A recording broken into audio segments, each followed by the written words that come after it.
Hello, everyone, and thank you for participating in this presentation.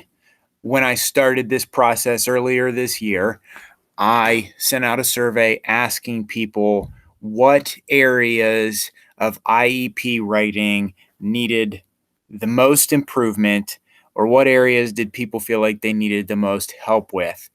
And in general, most people were saying that the IEPs at West Branch are inconsistent. They do not transition well from one building to the next, from one grade level to the next. And people wanted to see more uniformity. They wanted IEPs that would still be relevant when they got them at the beginning of a new school year. Goals that could be measured in, any given grade level, services that could be provided no matter what building or grade level, and accommodations that made sense. In general, the sections of the IEP that most people had concerns about were sections 3, the profile, and section 6, the measurable annual goals. So this presentation is going to spend a lot of time going over how to properly write sections 3 and 6. And we are going to touch a little bit on section 7. So I am going to cover some, mandates on how we should be writing those sections. The information that I'm using comes mostly from the Ohio Department of Education, as well as state support teams 5 and 8.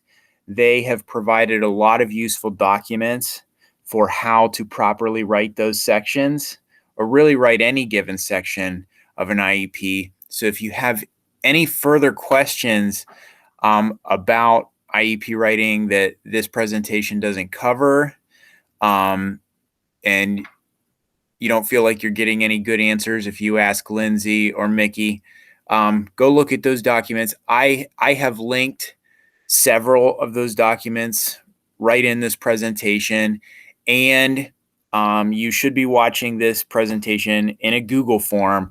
I am going to put a link in the Google form to this presentation.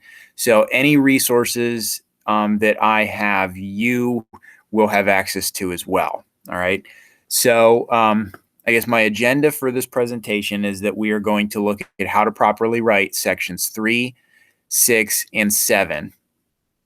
And I am also going to cover a peer review system for IEPs to help us create more consistent IEPs and to hold each other accountable to the expectations that we're going to be setting up here. So, let's go forward. So here's the contents of this presentation. We're going to start with section 3. And when you get this presentation, when you get your hands on it, you can link to any of these sections quickly just by clicking on them. And so section 3 is going to be its own section of this presentation. And then section 6, we've broken down into the present levels of performance, general information about writing goals, writing SMART goals, which I think a lot of us are familiar with, writing standards-based goals, and I spelled that wrong, but whatever, I'll fix it later. Writing objectives, okay, and then we talk about section 7, specifically instructional services and accommodations. Then there is an example IEP, which we will go through together, that includes every section. We'll talk about some finer details. We're going to talk about who, and I've renamed this, it's not lead intervention specialist, but it's like support intervention specialist for each building that I would, like to put in place. And then we'll go over the peer review system. Okay, so starting in section 3. So according to the Ohio Department of Education, section 3 in the IEP, which is the profile, the purpose of that section is to summarize all relevant educational needs and performance of the child. And that sounds like a very broad and large task. But we've broken it down into must-haves for the profile. All right, and so this bulleted list here actually comes from the West Branch Special Services Office. It was based off of a document that Mickey handed out 2 or 3 years ago. So younger intervention specialists don't actually have access to this. But these are items that the profile needs to include. The language in the profile, and really throughout the whole IEP, should be understandable to all team members. Now, all team members includes the parents. And I think many of us know that, you know, the parents of most of the students we're dealing with are not statisticians who are trained to interpret statistics and data. So when we are putting data into our profile that has something to do with the strengths and weaknesses of the child, and we just kind of copy and paste it and leave it there, that means nothing to a lot of the parents. And this document really is for them. It's a plan that we write for the parents and for the student. This is how we are going to help make school more accessible for your kid. So can the parents understand every single thing in this IEP? We have to strive for that. If the answer is no, then we've got to fix that. Look at it yourself. If you were reading this as a parent or just as a casual observer, would you understand everything in there? Leaving out the fact that you deal with this data every day, would you as a casual observer understand everything that's written in there? The student is also a team member, especially as they get older. At 14 years old, we should be inviting the student to every IEP meeting. So they are team members. So are the students going to understand what is in the IEP? Really, that can be difficult, but it's something that we have to try and make available. All right, so that's a big point. The language must be understandable to all team members. We have to include strengths and weaknesses of the child, and that most of us are doing that. There are some stipulations as far as what should be included in the profile and what should be included in the present levels of performance in section 6. In general, in the profile, we should be specific and clear, but it should basically be a summary of what we're seeing in class. All right, we shouldn't, in the profile, we're not going to be putting in star reports. We're not going to be putting in ETR results, that kind of thing. It's a summary of what their strengths and weaknesses are in relation to the general curriculum. All right, what same age peers would be learning in their classes. We should be including information provided by the parent, and that is usually obtained with an interest inventory that we give to the parent, a survey, or a phone call. But we should be reaching out to the parents to get their input. What do they think their child needs the most help with? What are their goals for the child? What do they think the strengths of their child is? We should be including the child's interest, the student's interest. Most of us are pretty good at this. Usually we use some interest inventories. Sometimes, though, to tell you the truth, I'm reading an IEP and I don't always see the child's interest addressed in section 3, but it really should be there. Okay. The section 3 is supposed to be a kind of a biography of the student. So, any good biography, any good book, any good, story of a person gives you some background, gives you like some character development. We should be able to kind of look at the profile and get a good sense of who this kid is and what he or she is like.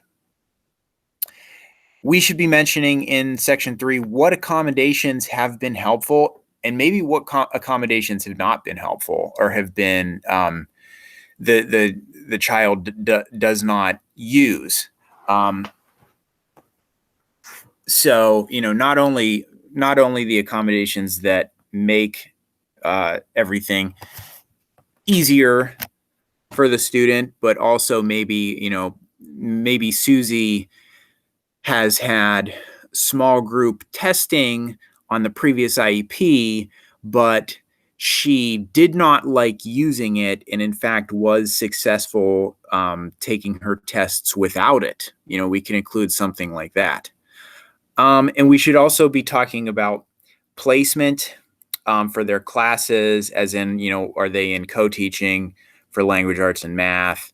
Are they in a resource room setting for anything? Are they in, general education for anything? All right. So these are the items, according to the West Branch Special Services Office, that must be in section 3. And we should be making sure to put all this information in there. This is a possible profile template. It comes from State Support Team 8. So these are, you could itemize your section 3 according to this list. You could start with the background information on the student, which includes the interests of the student, any extracurricular or clubs that the student belongs to, any sort of behavioral factors. How does the student behave in class? How does the student do interacting with peers? What is their attitude like in regards to learning? And maybe some relevant medical information. Parent input could come next.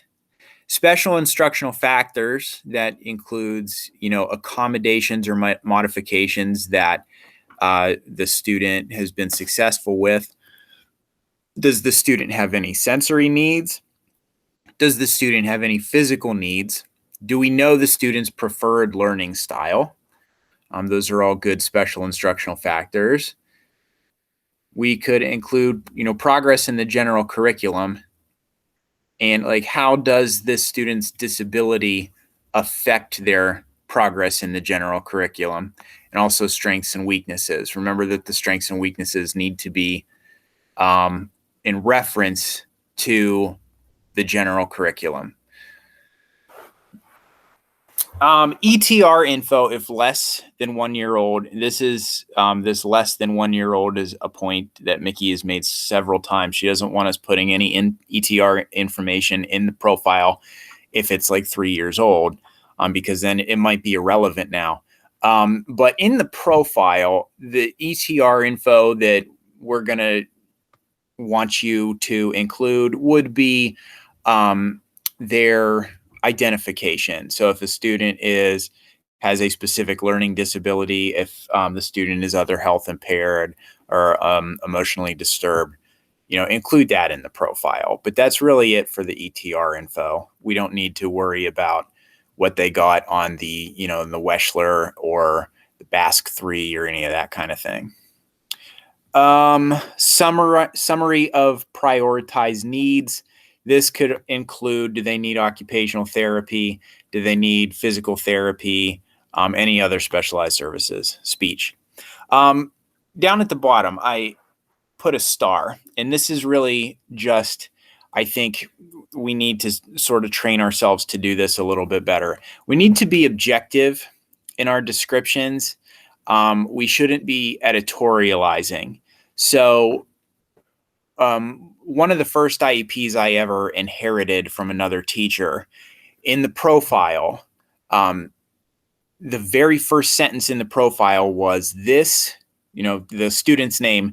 This kid is a model student. So that really kind of sets up an expectation that is maybe unrealistic.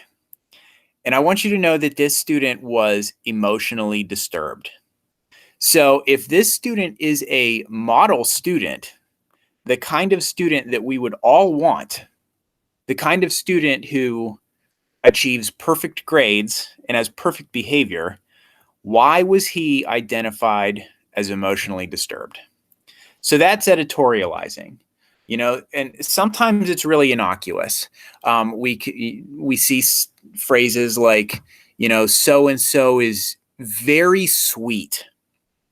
So and so has a big heart, and that's all really nice. And we want to be positive about the student where we can, but too much editorializing, being too subjective in our descriptions about these students can set up an unrealistic expectation for anyone who's going to read the IEP. No one, is no one is perfect. None of these kids are perfect. If they were, they wouldn't have IEPs. And we should be able to, if we're going to describe a student's personality or attitude, we should be able to point to a behavior that backs that up. So we could say something like, so and so has good manners. If you can observe that this student says please and thank you and excuse me and is generally polite to everyone. That's an observable thing. We can include something like that, but we shouldn't be saying something like, Billy is the nicest student ever. And most of you probably don't do that, but some of us have been. So we have to kind of try and keep that language out of the IEP. Okay. I know we moved through that pretty quick. When we get to the example IEP, I'll point a few things out in finer detail. But generally, I'm going to back up. So generally, the profile should include all of these bullet points on these two slides, where we can. And we don't have to write a profile that is 2 pages long. Sometimes when we have that much data, that's great. But we should be, trying to include as much as we can to get a snapshot of the kid, so that we can get an idea in mind, a picture in our head of the kid. That's the point of section 3. Okay, so section 6, and this really is the biggest section that was cited as what people want help with, or that people would like to see us all come together on. So, according to the Ohio Department of Education, the statement of present levels should be written in language understandable to all, including the parent. And I bolded and underlined that for a reason. And contain sufficient information to establish a baseline from which each annual goal is developed. It must indicate the child's current academic and functional levels compared to expected grade level standards in order to provide a frame of reference. So again, this is according to the Department of Education of the state of Ohio, which we are all beholden to. All right. And this is what they are telling us we need to be writing in the plop. Okay. The language has to be understandable to all. Sometimes it can be hard to make it that way, but we need to strive for that.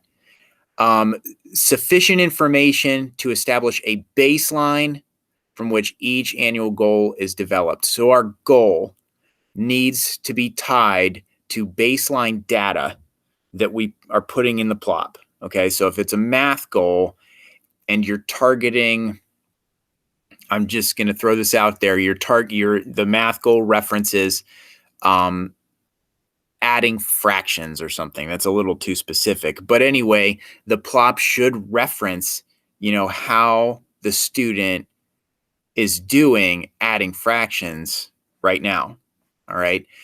And it also states, I've underlined it, that the current levels should be compared to expected grade level standards. All right.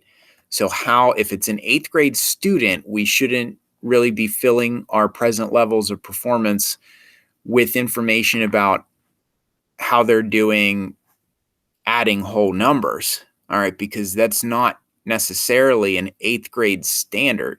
Okay, we have to include information about how they're doing on the 8th grade standards.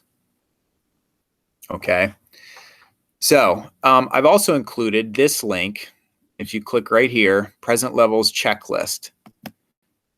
This is a document that many of us got a few years ago, but we'll go through this again. So this checklist you can run through and make sure that your present levels contain all or as much of these things as possible. All right. So I'll wait till my image is loading. So type of information to include. Does your plop include a summary of present levels of academic achievement and function performance in relation to the description of educational need from the ETR and aligned with the goal? All right, so does the information in your plop reference the goal? Is there, number 2, is there baseline data provided for developing a measurable goal? Okay, so we are putting in the plop how the student is currently performing, whatever data we have. So if our goal, like I said, if it's a, adding fractions goal, we can put in our plop that currently Joey is has an accuracy of 52% when adding fractions, something like that. I'm simplifying it. There's bullet points under this one. It says it must be a direct relationship between each measurable annual goal and the baseline from the plop that precedes it. Okay, same unit of measurement. So like I said, if it's your math goal and your plop references that Joey achieves a 52% accuracy when adding fractions, then our goal has to, obviously it's going to be about adding fractions, and we want him to achieve a certain percent, same unit of measurement. Also, it says data points selected and presented are related directly to the area or areas of need. And that really seems like a no-brainer, right? So we're not putting information in our math plop that is all about reading. Or even, if your goal, if you plan to address adding fractions or something like that, you don't put a lot of information in the plop about dividing decimals. They're not related. Okay, number 3. Compares student to expected grade level standards. Okay, so if it's an 8th grade student, we're comparing them to 8th grade standards. Describes what the student can and cannot do. So, kind of a list of strengths and weaknesses in regards to their grade level standards. Describes how the student is performing in relation to grade level standards. Okay, for preschool only, and or participation in developmental appropriate activities in the developmental domains, functional performance, and pre-academic skill.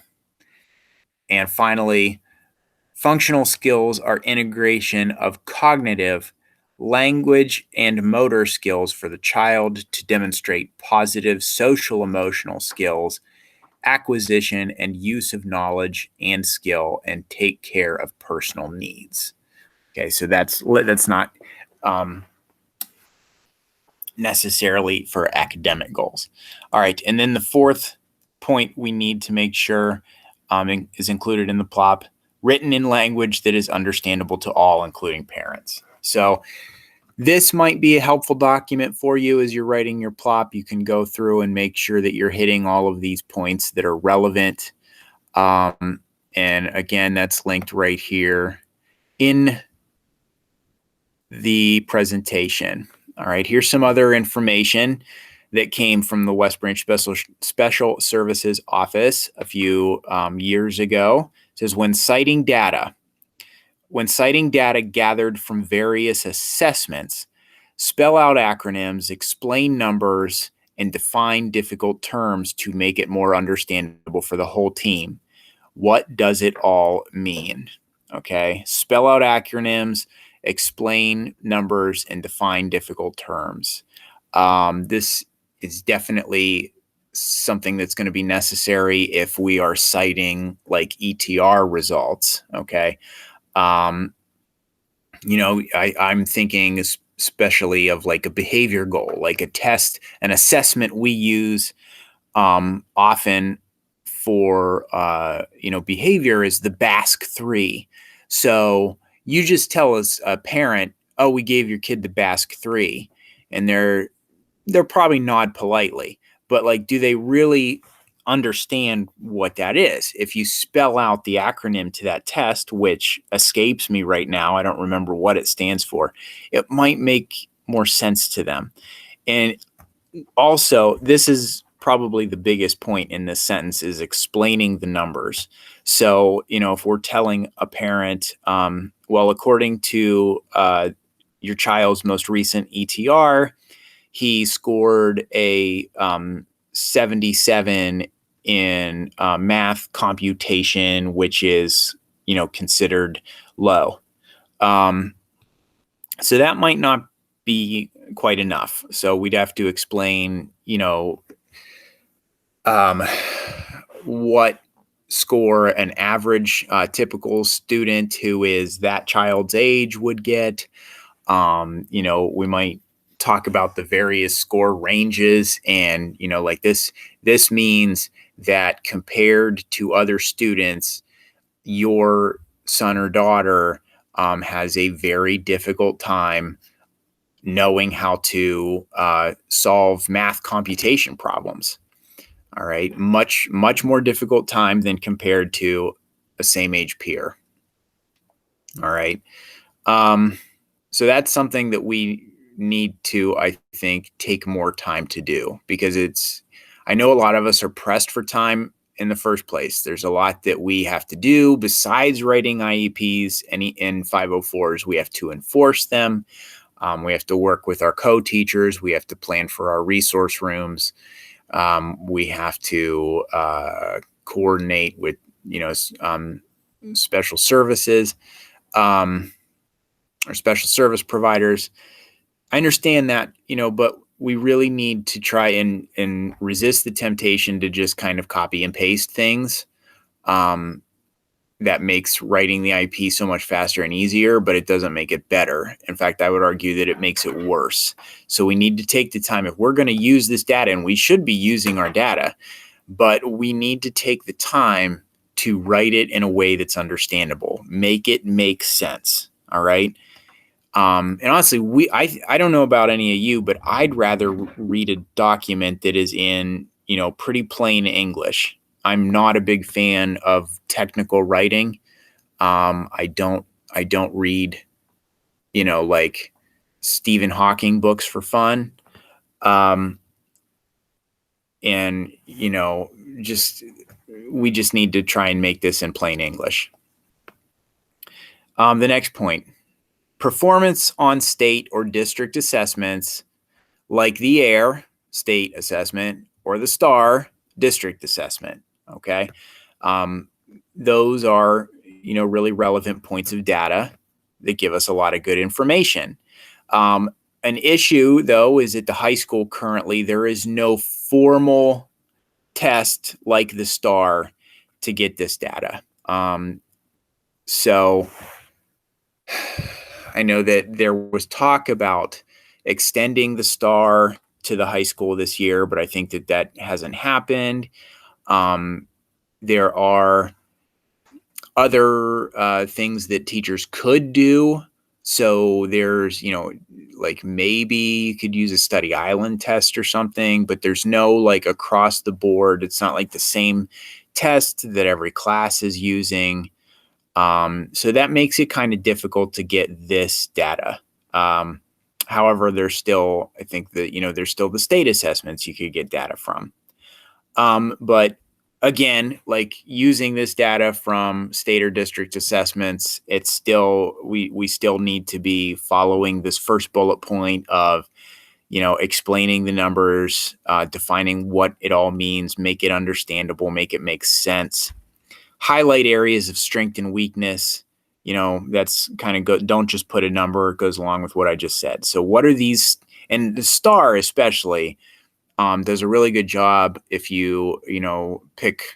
I forget which report it is. It might be instructional. One of the reports. Anyway, they have several different reports, and they do a pretty good job of pointing out what the kids' strengths and weaknesses are based on that test. So we need to be able to take that information, put it into the present levels, and explain it in a way that's going to make sense to everybody. All right. Don't just put a number. Don't just say that, Johnny got a 538 on the STAR math and he's in urgent intervention. Okay. So what? What did we expect him to get? What are, other kids, what are his peers getting? What does that say about his grade level ability? So, explain these data points. Don't just include them. Okay, I did a separate bullet point for baseline data. So, baseline data could be from the ETR, but don't go with something that is more than 1 year old. And it could be performance. So I put down here grades, or just like performance in class, based on what kids are doing in class, especially if they are in a co-teaching setting or just general education. They're going to be working on their grade level content standards. And our baseline data should be referring to how they're doing on the grade level content standards. So we can look at their grades or their performance we can look at work samples and sort of interpret, what they're struggling with. So like Johnny struggled most this year in class when the students were looking at, in his language arts class, when they were writing persuasive essays. That might be an area of weakness. Or Johnny really did a great job this year when reading fictional text. I am simplifying everything a lot here as I say this, but that can be baseline data, performance in class, based on their grades. How are they doing on the content standards? All right. And also we need to make sure to reference how they're currently performing on the skill that the goal will address, right? And that goes back to the profile. That goes back to this checklist where, we said that the goal has to be referenced in the present levels. We should be including, I hate this little thing that pops up. How do they perform compared to same age peers?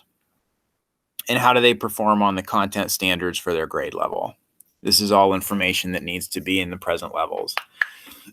And again, this doesn't have to be a huge 3-paragraph section.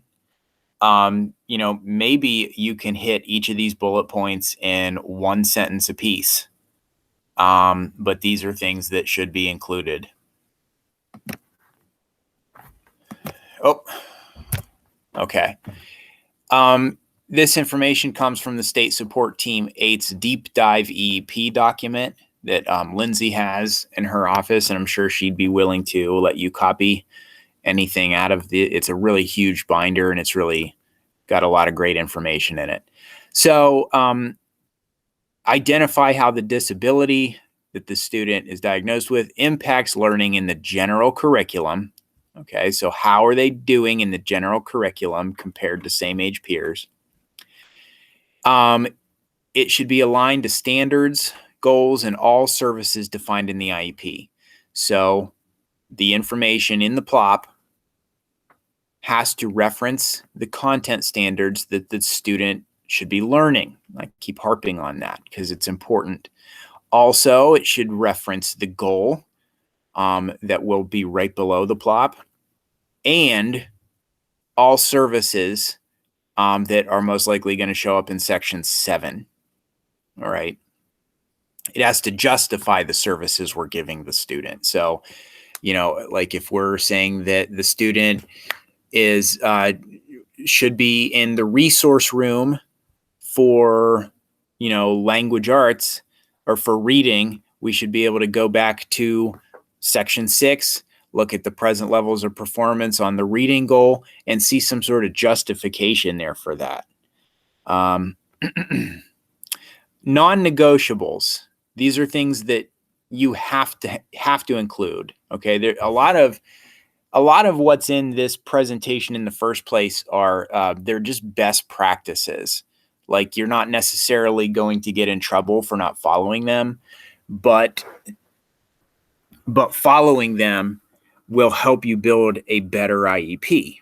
Now, these three bullet points have to be included. Okay, this is you can't go without including these in the plop. So clearly describe the student's current functioning.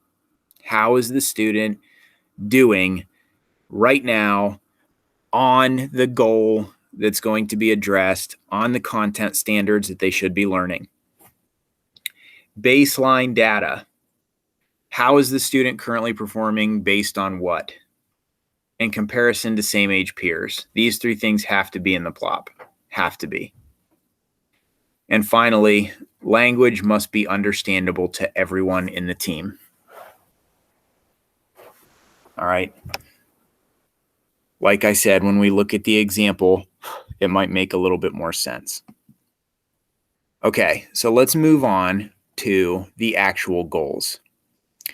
According to the Ohio Department of Education, the goals should be based on clearly defined behavior, the specific action the child will be expected to perform. And I forgot to close my quotation marks. The condition, situation, setting, or given material under which the behavior is to be performed. Performance criteria desired. The level the child must demonstrate for mastery and the number of times the child must demonstrate the skill or behavior. So these are all things that should be in the goals. There should be a clearly defined behavior, which is the action we want the child to be able to perform. So if that's an academic goal, so-and-so will, or a behavior goal, or an adaptive goal, so-and-so will. It's what follows that will, what we want the child to be able to do. That's the clearly defined behavior. Okay. It has to have a condition. So, under what circumstances should we expect the kid to do this? If the kid could just do this, they would, right? So there has to be a condition. There has to be a specific setting. So, for example, Billy will solve fraction addition problems. So that would be the clearly defined behavior. Given examples from his teacher. So that's the condition. So we are providing like the teacher is providing Billy with examples on how to solve these problems. Okay. If he could just solve the problems, he would. So what's the specific condition that we are expecting or that we are providing to the kid to help him perform that? All right. And then the performance criteria, how, with what % accuracy do we want the child to do this with, and out of how many trials, do we want the child to be able to do this? So those are that's those are the three components according to the Ohio Department of Education. But we're going to see that we can actually break this down into even more components. So I've got two very useful documents here that can help you. So we've got the goal checklist, which might take a second to pop up, but you'll see the goal checklist. Looks a lot like the plot checklist. So it says type of information to include as you're writing your goal. If you can check yes to all these things, that's great. So, okay, the first thing it says, goals are based upon the present levels of performance, and it's in a big gray box. So that's got to be important, right? So it says there must be a direct relationship between each measurable annual goal and the present levels of academic achievement and functional performance that precede it. So if you are writing a reading goal and your present levels of performance talk about reading informational text, how the child does on reading informational text the whole way through, reading informational text, and then your reading goal never says anything about reading informational text, then there's a problem. Okay, so the behavior that we are expecting the child to perform in the goal should be referenced back in your present levels of performance. And we should have a baseline data to explain how that kid is doing right now, right? So then our goal can show improvement on that. That's number one. Number two, a measurable annual goal must contain the following: a clearly defined behavior, the specific action the child will be expected to perform. It says use one verb to label the action of the student. For example, read, answer, solve, write, walk, or demonstrate. So the behavior we want the kid to perform has to be there. The condition, for example, as in the situation, setting, or given material under which the behavior is to be performed. For example, given a blank grade level passage, so let's just say given a 7th grade level passage, when asked 5 literal comprehension questions, given 10 math problems involving fractions, given a 7th grade writing prompt, while moving around the playground, or while playing with a peer. Those are all examples of conditions, right? If the kid could just do it anytime, they would. So what are the conditions under which we expect this child to perform the behavior? Also, performance criteria desired. The level the child must demonstrate for mastery and the number of times the child must demonstrate the skill or behavior. For example, 40 words per minute with no more than 2 errors during 4 out of 5 attempts. 3 out of 5 literal questions with prompting during 4 out of 5 attempts. 7 out of 10 problems across 3 consecutive attempts. A 5-sentence paragraph with less than 3 grammatical errors for mastery. And you can go ahead and read the rest of it. And most often, the IEPs I'm seeing here at West Branch contain a percentage of accuracy. So that's also performance criteria.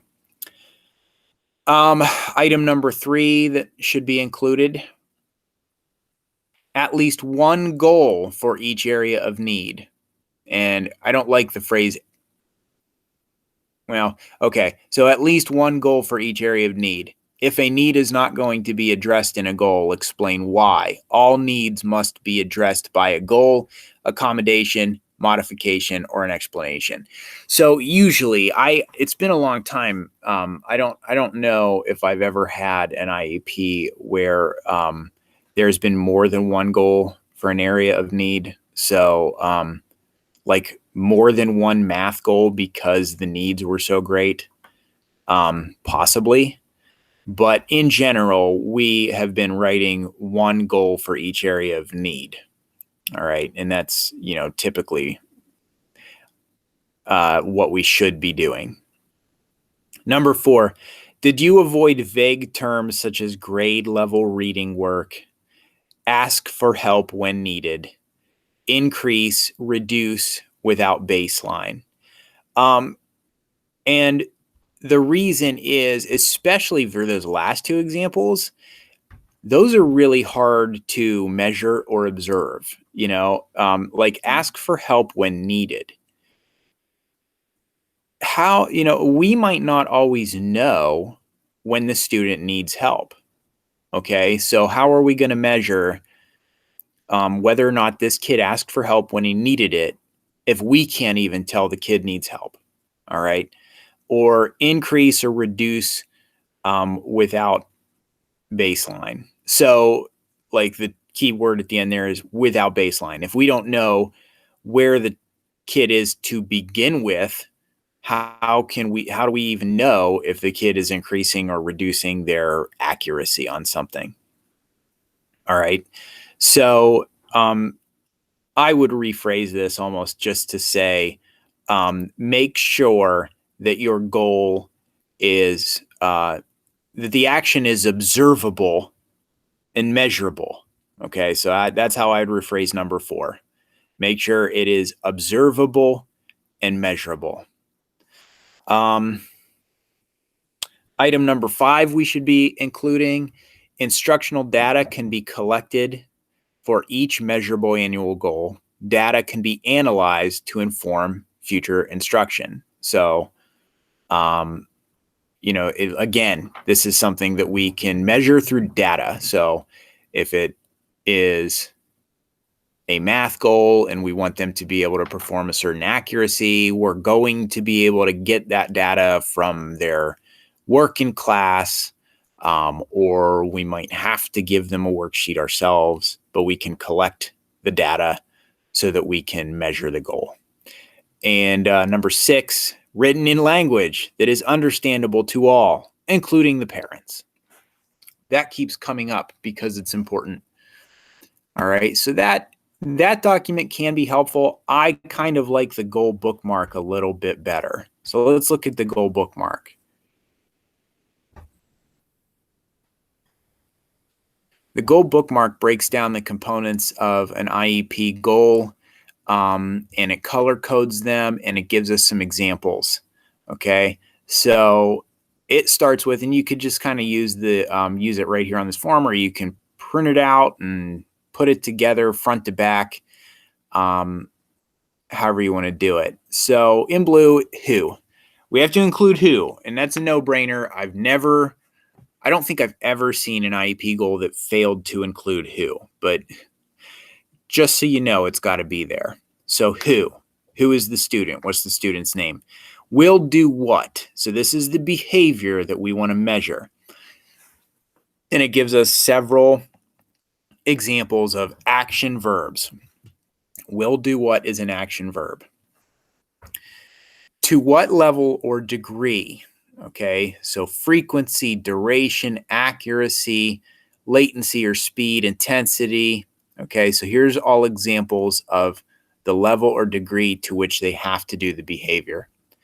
Under what conditions? So right here in yellow, the situation, and it gives you a lot of different examples of that. Situation, setting, or required material, or something that we're going to give them. Okay. In what length of time? Generally, our IEPs last one full calendar year. There have been IEPs that we've written that might be shorter than that. I've never seen an IEP longer than 1 year, but usually we're writing them for 1 year. And how will progress be measured? That's the little method box we click at the bottom. So this is a nice tool we could just flip back to make sure you have, especially these 3 components right here are the ones that might get lost sometimes, or might be written in a way that it's a little too not well developed. We'll just say that. Okay. So here's some other items just to keep in mind while writing your goals. So a lot of people have told me that the level or degree that they're seeing on IEPs here at West Branch are inconsistent, unmeasurable, or unattainable. Okay. So inconsistent. When should we be using percents and when should we be using ratios? Okay. Or a mixture of both. That's just kind of, we need to kind of nail that down. We need to come up with something. If a student's baseline data suggests he or she can only perform the skill with 25% accuracy, how can we expect him or her to perform it at 90% accuracy by the end of the year?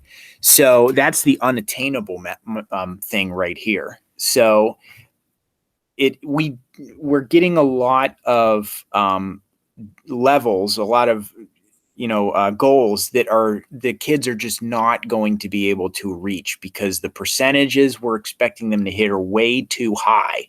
And if a kid should be getting like 85, 90% on this math stuff, then they probably don't need an IEP. It is okay to write a goal that expects a kid to hit 55%. All right. If we look at the baseline data and a student's only achieving at a 40%, a 55% might be the most realistic growth we can expect from this kid.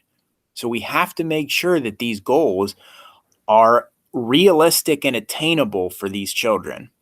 Not just a 90% because a 90% looks good. Okay. So that's something that really needs to be fixed. Conditions are sometimes not included in our goals. This is something that I've noticed. We might just write a goal that says, Johnny will solve fraction addition problems with a 90% accuracy. Like, okay, yeah, that's really nice. If Johnny could do that, he would do that. What condition are we expecting him to do that under? Okay, so that's where saying something like, given examples from the teacher, given notes in class, given whatever, or given problems, given fractions with like denominators, something like that. What condition are we providing to the kid? That's got to be in there too. And sometimes that can be tricky. There's a few more on this next slide. From the State Support Team 8 Deep Dive IEP, which Lindsay has, and if you wanted to make copies of it, I'm sure she'd be fine with that. The goal must be measurable. I've already mentioned that. And it must be measurable on its own without the objectives. All right. So what that means is that the goals and objectives should not be repetitive of one another. And I'm going to re-mention this when we look at the objectives thing.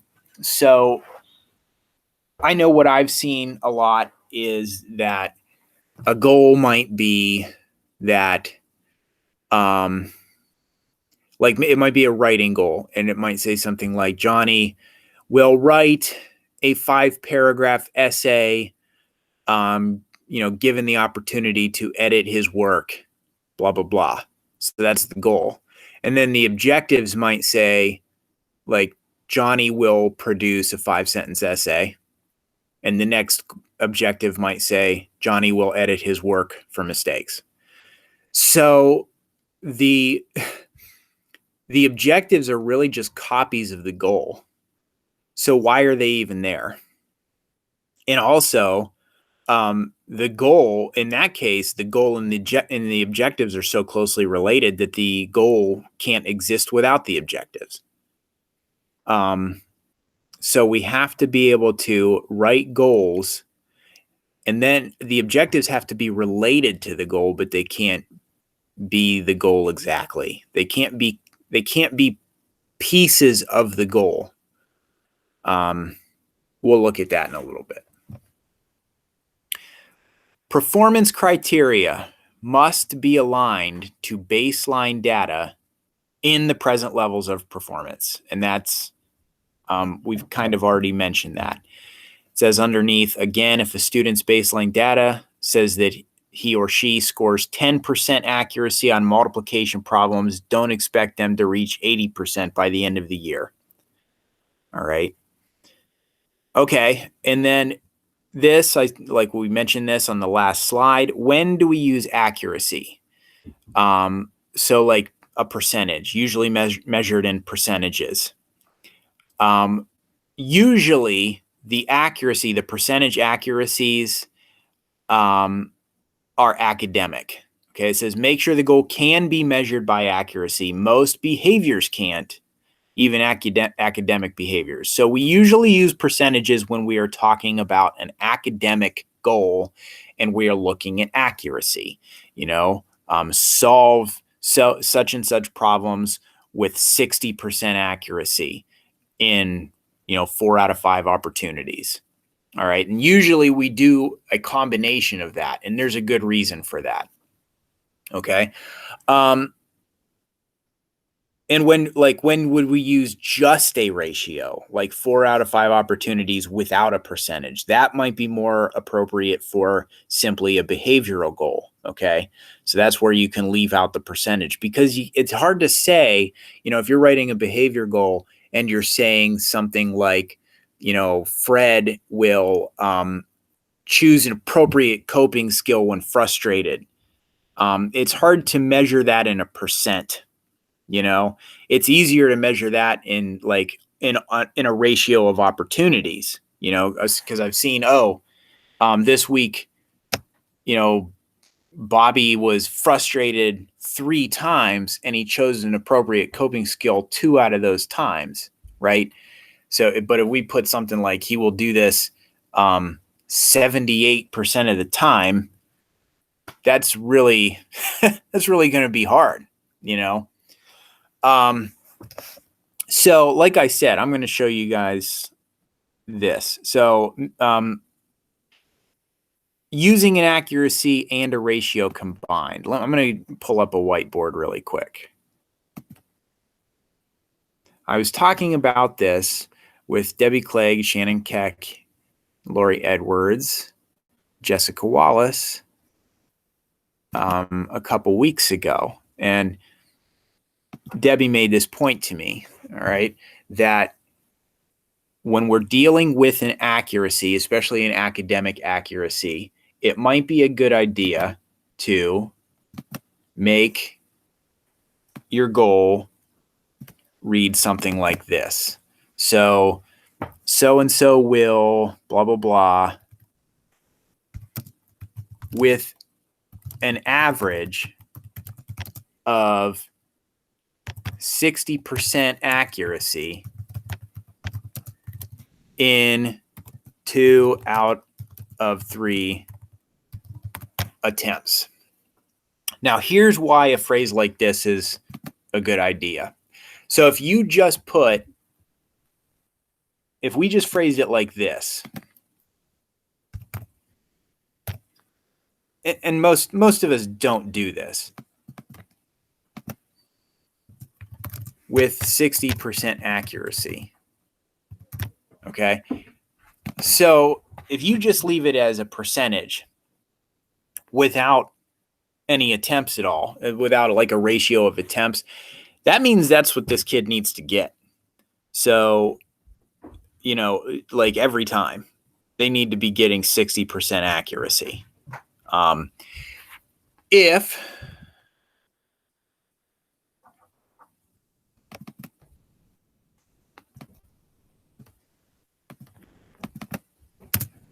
Sorry, I started my phrase and ended.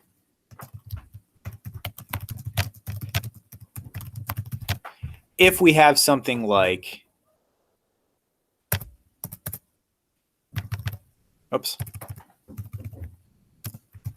with 60% accuracy in 2 out of 3 attempts, this is better. Okay. And the reason this is better is because I'm going to drag this down. All right. So, here's Bobby's attempts. So let's say attempt number 1, Bobby only got a 50%. All right. Attempt number 2, Bobby got a 62%. And attempt number 3, Bobby got a 60%. Okay.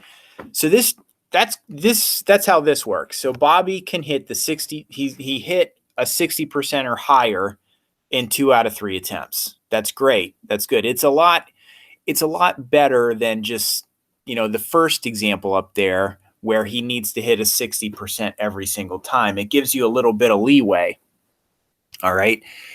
But even still, these 2 out of 3 attempts, he needs to be at a 60% or higher. Now, here's why writing it like this is even better. Okay. So an average of 60% in 2 out of 3 attempts. So let's say Bobby had his first attempt, he had a 50%. His second attempt, he had a 55%. And his third attempt, he had a 65%. So he only hit a 60% or higher on that last attempt.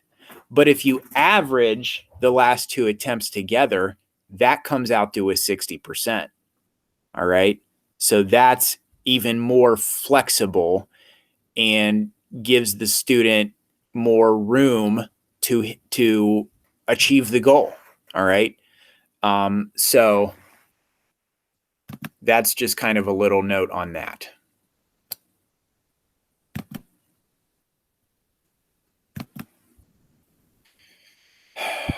Okay. All right. We were down here on this point. Your goal, the behavior must be observable. Okay. So for example, I say you can't just observe comprehension. All right. This might be where the condition helps you out. So for example, instead of saying we'll demonstrate comprehension, like in reading, we'll demonstrate comprehension, include a condition that helps you measure the comprehension. So we'll demonstrate comprehension when given a set of questions related to the reading. All right. So those questions measure the comprehension of the kid. So we've got to make sure that our goals are observable. And the goal can only focus on one skill. All right. This may seem like a no-brainer, but a lot more of us are making this mistake than we realize. I can remember the first year after I came to West Branch, I did get an IEP that had, I believe it was a math goal that had 2 very different behaviors in the goal. I believe it was something like tell time and make change in one math goal. You cannot do that. You would need to make 2 separate math goals, one for telling time and one for making change. But we'll get into later why that was in the 7th grade, and that would be a terrible goal for the 7th grade. All right. But you can't do that. But we're not doing it to that degree, but it is still happening. So for example, a writing goal should not focus on properly responding to a prompt and using correct punctuation. This is where I see it the most, is in our writing goals. So we might put in our goal that Susie will respond to a given prompt, stay on topic and use correct punctuation. So staying on topic with the prompt and using correct punctuation, those are 2 different behaviors. So we would need to write 2 different goals if we thought that was necessary. Okay, so make sure you're not expecting the kid to perform 2 behaviors in one goal. Okay, so this idea, SMART goals, a lot of you are probably familiar with SMART goals. You've heard about them. You've probably gone to a professional development where SMART goals have been talked about. These are really closely related to the components we're expected to put in the goal anyway. But it's really another checklist that will help us make stronger goals. And I would like us to try to abide by this. It's not a mandate. It's not something that we have to do, but it is a best practice. And we are just going to write stronger IEPs if we are using best practices. All right, so what are SMART goals? I have a checklist I've linked to that you guys will all be able to access.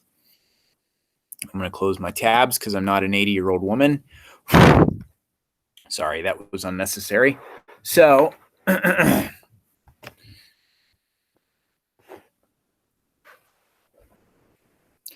SMART goals. Okay, so the following resource can be used for evaluating district goals to ensure they meet the SMART goal criteria. SMART goals, SMART stands for specific, measurable, attainable and achievable, realistic and relevant, and timely. So, specific. So these items fall under specific. Does it use action words to describe what the district is going to do? Does your goal describe what the district wants to accomplish? Is it clear about what the district intends to do for all students and designated student population? Does it specify when the district is expecting to see changes? Okay. For measurable, does it identify the indicator of what the district will see when it reaches the goal? Okay, how do we know when the goal has been achieved? That has to be something that we measure. Does it ensure there are data that will be collected to demonstrate appreciable changes in quantity or quality that can be calculated? Okay, that one's a mouthful. Ensures there are data that will be collected to demonstrate appreciable change in quantity or quality that can be calculated. So, how are we getting the data? How are we measuring the data to show that the student is progressing on the goal or not? Is it attainable and achievable? All right. Is it stretch the student, I would say, the student to improve, but is possible to attain? Does it target the population that data show is in greatest need? All right. Is it realistic and relevant? Implementation is possible within the capabilities of the student. The goal is consistent with, what we want the student to do. The bar is set high enough for significant achievement. The goal is the most important and significant aspiration of the student to improve. The goal does not contradict other goals. And is it timely? The goal has an endpoint, and the time frame for accomplishment of the goal is realistic. All right, so this is a checklist that I got from another school district, but they were using it, I think, for, like SLOs or something. But it's still, the idea is still relevant for writing our goals. We should be writing goals that are specific, measurable, attainable, and realistic and timely. So I kind of break down here on this slide in I kind of simplify it for us. So specific is the goal about what we want the child to achieve. It's not abstract. Okay. So the goal is clear about what we want the child to achieve. Measurable. I think that we understand that. How are we going to measure it? Is it something that can be measured? Is it attainable? Will the student be able to reach this goal? Also, it should be appropriately challenging. So there's a balance act there. Okay. So we don't want to set the bar so insanely high that there's no way the kid will be able to reach it. But we also want the student to strive for growth. We don't want to set the bar too low that the student doesn't have to do anything new. Realistic, is it something we can address during the school year? Consider the content standards and the curricula the student will be learning. Okay. So our academic goals, especially, should be referencing the content the students are learning in class. And I'm going to get into that in a little bit when we talk about standards-based goals. But our goals, realistic goals, are going to be goals that the student, that are going to be based on stuff the student is learning and expected to do. Okay. And it can't contradict other goals. So I don't think I've seen that, but it's just a point to consider. Timely, we have to make sure we address the endpoint. When you're saying when the child should achieve the goal by. Can this goal be addressed in that time frame? So, like I said, most of our IEPs are for 1 calendar year. So, is this a goal that can be met in 1 calendar year? Or that kind of goes back to our percentages that we're expecting our kids to hit. Are they like way too high? If a kid is solving these certain problems at 20%, don't expect them to be able to get 100% on those problems within 1 year. It's not realistic, and it's not timely. And it's not something the student will achieve by the end of the week. Okay. It can't be, that's not helping anybody. In fact, Mickey has said before in past meetings that if the student meets the criteria of the goal, we need to write a new goal. Okay. So you don't want to have to write a new goal within a week or a month. We want it to be challenging. We want it to be attainable. All right. So that's just a little bit on SMART goals. Okay. Now, this is the thing that might cause headache for some people, or maybe some folks won't really see why there's a need for this. But we need to start writing standards-based goals, at least for our academic goals. All right, our math, our reading and writing need to be standards-based. A lot of times, IEPs that I'm working with are either based on standards that are for past grade levels.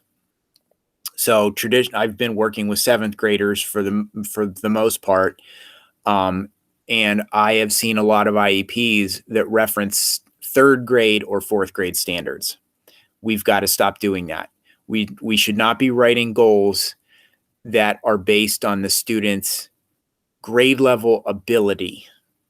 All right. And that might seem like counterintuitive for some of us. We need to be writing goals based on the content standards for the grade level that they are enrolled in, because ultimately the IEP is supposed to help these students achieve in their current grade level. Okay, so standards-based goals standards-based goals are exactly what they sound like.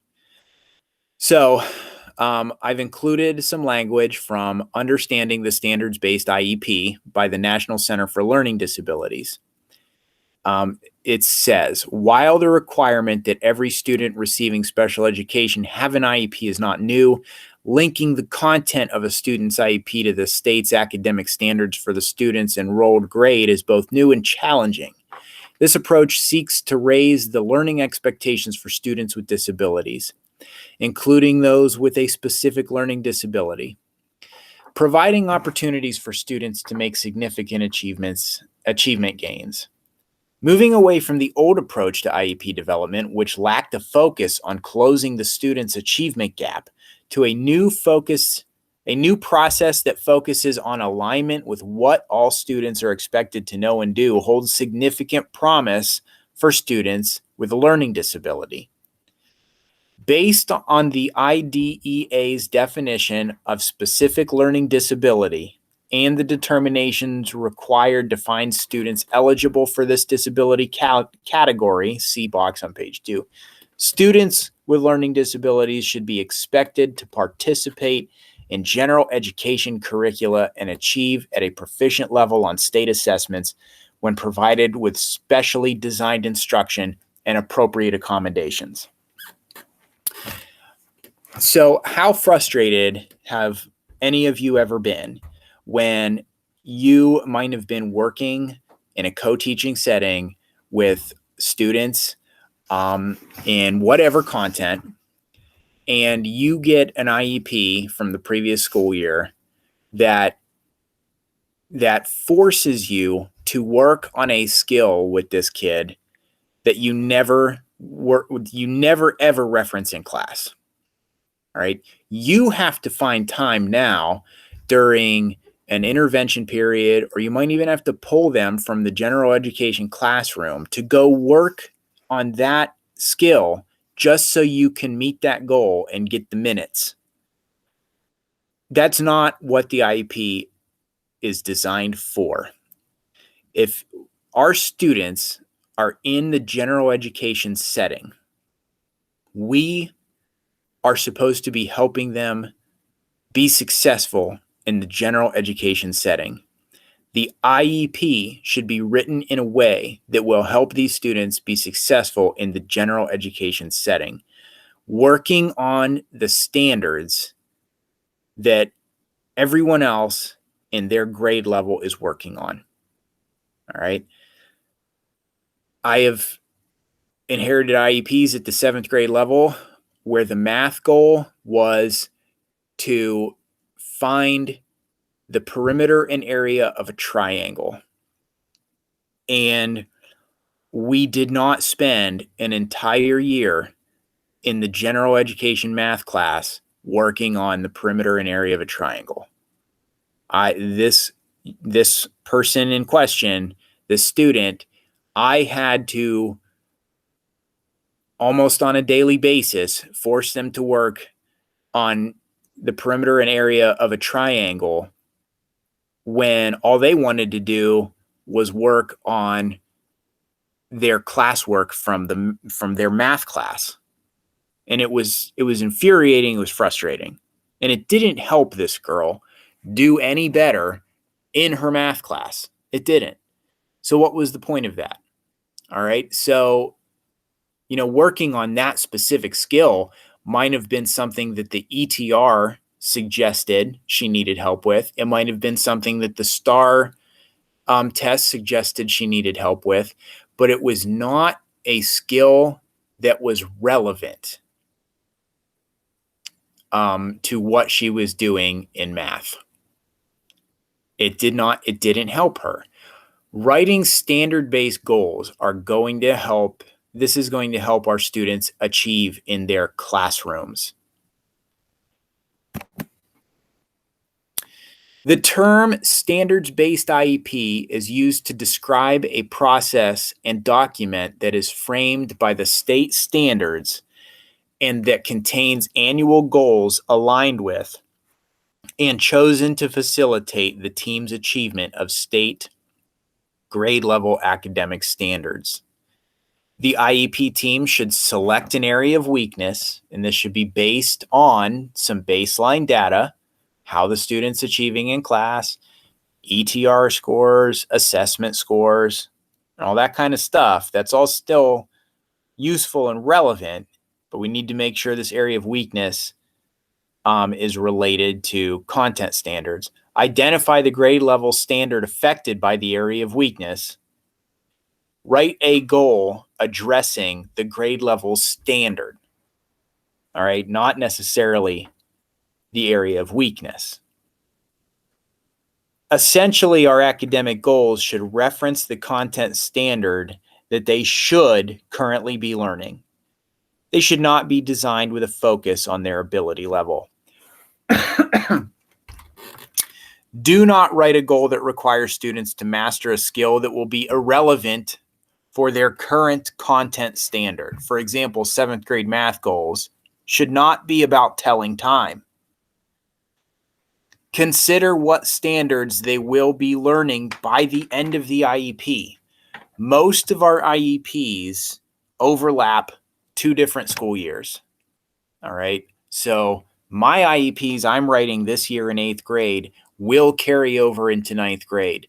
So not only should our standards-based goals be based on an 8th grade content standard, but it should be written in a way that it will also reference a 9th grade standard. And that's probably sounds really tricky, but I'm going to show you the trick to that.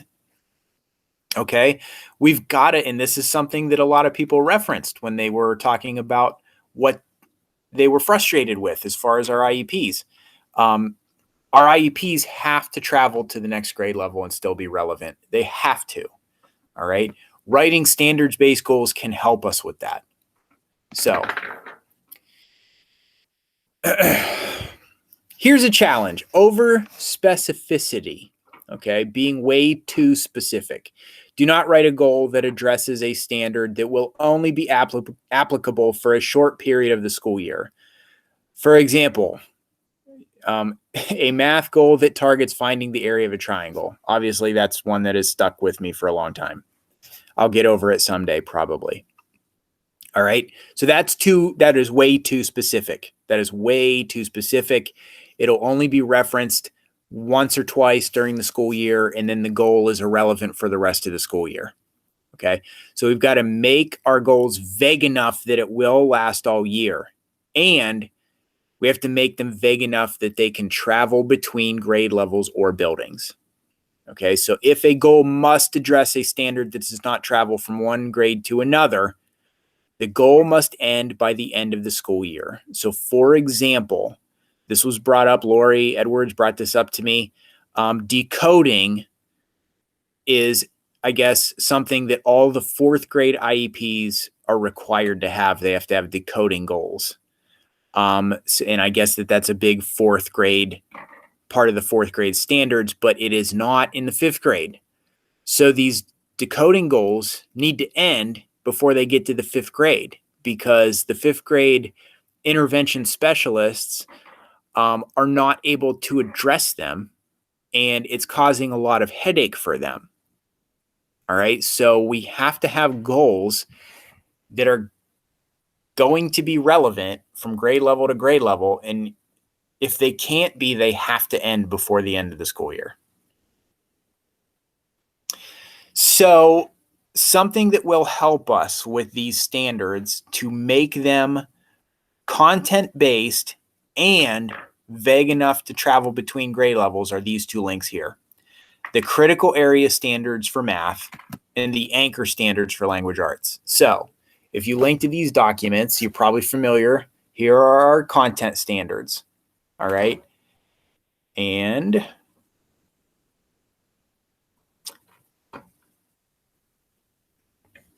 I already forget what I said they're called. Critical areas in math. So if I go to, let's say I'm going to go to 8th grade. Here, the first place it takes me to the critical areas. All right. And a lot of these critical areas are vague enough that they are still relevant in 9th grade. So like critical area number 1, formulating and reasoning about expressions and equations, including modeling and association and bivariate data with a linear equation, and solving linear equations and systems of linear equations. So like just, right here, solving linear equations or reasoning expressions and equations. Okay, those are things that are going to be, they're content based. These are standards based, and they are still relevant in the 9th grade.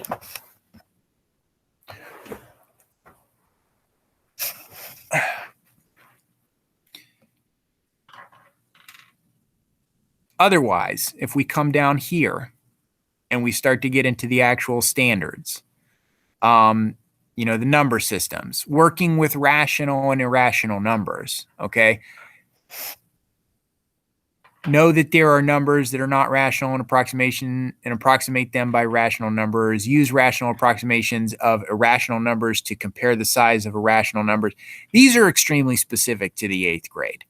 So I don't think we ought to be taking these standards word for word and putting them in our goal. Because if I did this, by the time this goal got up to the 9th grade, if I had a goal that said something like, Joey will use rational approximations of irrational numbers to compare the size of irrational numbers, and blah, blah, blah, blah, blah. By the time this got up to the 9th grade, they'd probably be like, well, we don't do that. Okay. So you might need to go and check. You might need to scroll down to check in like the 9th grade standards. Is that something that they even work on anymore? But those critical areas are generally vague enough that they can be written into goals that are content specific and travel from grade to grade. Okay. So critical areas of math and the anchor standards in language arts are going to be very helpful with this. So the anchor standards can be found. Here's our language arts standards. It's going to take a second.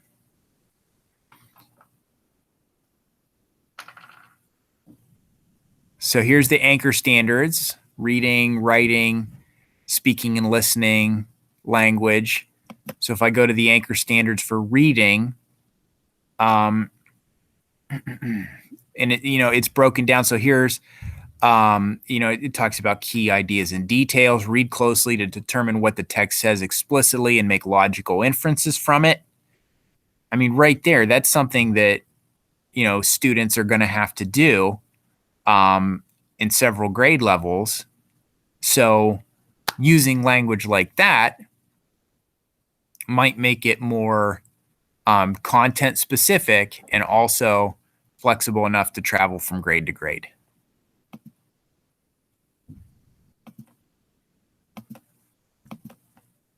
So this is something that we need to learn how to do, I think, in general. We need to use our content standards to help us write our goals. And we need to make our goals vague enough in their language. That is, it should still be clear what the student should be doing, but the language of the goal should be vague enough that it travels from one grade to the next. All right, objectives. According to the Ohio Department of Education, short-term objectives are designed to meet the child's needs that result from the child's disability to enable the child to be involved and make progress in the general education curriculum and meet each of the child's other educational needs that result from the child's disability. These cannot be the same as the goal, but they must be related to the goal. Think about the sub-skills that are required to achieve the goal. So, for example, this might be a goal you use. By the end of this IEP, Frank will compose a complete paragraph that will remain on topic when given a writing prompt in 2 out of 4 trials. All right. So the behavior is that Frank will compose a complete paragraph that remains on topic. Okay. That's the behavior that the goal wants. So the objective is going to be related to that goal, but it's not exactly going to be that goal. So the objective states, by the end of this IEP, when given a writing prompt, Frank will utilize a graphic organizer to develop his response before he begins writing in 3 out of 4 trials. Okay. Now we're going to briefly talk about specially designed instruction. There are several resources that I've included for you. The SDI checklist, SDI clue sheet, SDI rubric, SDI for school age. These are all things that Mickey has handed out to us in the past, but I want to make sure everybody has access to it. So each item, I'm not going to look at them individually. Each item in the specially designed instruction piece must include how instruction is provided. So is it small group instruction? Is it inclusion, etc.? It must include the skill to be targeted. So it has to be tied to exactly one goal each from section 6. And a year or 2 ago, I can't remember how long ago it was, there was a kind of a revamp on how we were supposed to do the specially designed instruction that Mickey went over.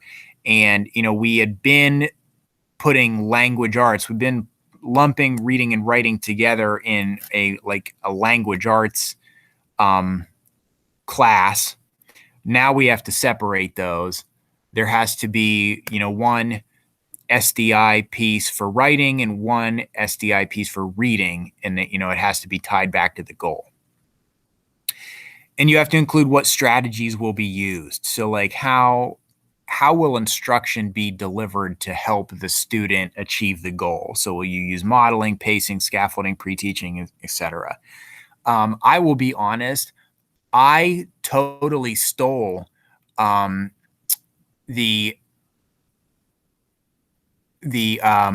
SDI language from Lydia Althouse and Heidi Wilhelm. I think that they both did a really great job when they, wrote the SDI portion of their IEPs. And I just kind of took it as my template, and I've been using it for the last couple of years, and just, rewriting it to make sure it's specific to my student and the goal they're supposed to be achieving, obviously. But the way they set them up is pretty much the way I've been using it. And it's, what you'll see in the sample IEP. Okay, the frequency stated. This is just a point that was brought up to me that's a kind of a problem for our IEPs, is that the frequency that's stated in the SDI portion of Section 7 has been inconsistent. It should be based on how much time you're spending with that student on the given instruction. So specifically, if there's an SDI item that says co-teaching for math, some of our IEPs might say something like 40 minutes a day. And that is too much time. We're not spending 40 minutes with one kid every day. It's not happening. This is, something that I talked about with Shannon Keck. It should be a much more realistic picture of how much time this kid is getting. And it might be something like 20 minutes a week. So we'll look at that when we look at the sample IEP, but it really should be different for each kid. It shouldn't be the same. It shouldn't be copy and paste. Because each kid is going to need different varying levels of intensity. What they're, how much co-teaching they're getting from us or what have you. So it's going to depend on the needs of the kid. Accommodations. Accommodations have been a point of contention for some people. Let's just look at this slide before we talk about it. From the Ohio Department of Education, accommodations provide access to course content, but do not alter the scope or complexity of the information taught to the child. If the accommodation does that, it is no longer an accommodation. It is a modification. Okay. And there's a reason there are two different boxes for accommodations and modifications. Okay. These documents that I'm linking to, I can't quite remember what they are, but let's click on them and explore them together, shall we? Learning needs and teaching tips. Okay. Oh, so this is just kind of breaks down what a student with, these different needs might seem like or look like. Okay. And different accommodations that might help them. So this goes over students with visual needs, what they might seem like in class usually. And then these are actually the teaching tips or ideas for accommodations that might help that kid. Okay. And it goes through visual, auditory, and, sensory, fine motor, written, verbal. Okay. And that's the end. So just some lists, and I believe that's what this is too, just lists of accommodations that might be helpful to include based on the needs of the kid. Okay. Let's just look at this real quick, and you'll have the chance to click on this yourself and kind of explore this document. So yeah, it's just some different ideas for some accommodations that might be necessary. All right. Whoops. So these bullet points down here have come from Mickey. They have come from the West Branch Special Services Office. Only classroom accommodations should go in Section 7. We should not be stating accommodations that they would be getting on the AIR or STAR test or any other such district or statewide testing, just classroom accommodations in Section 7. There must be a need for the accommodations given. Don't blanket accommodate. Don't just copy and paste a huge bunch of accommodations into every kid's IEP. Does the student even realize that she or he has the accommodation? And does the parent? Chances are, if the kids don't know they get the accommodation, they're not using it and they don't need it.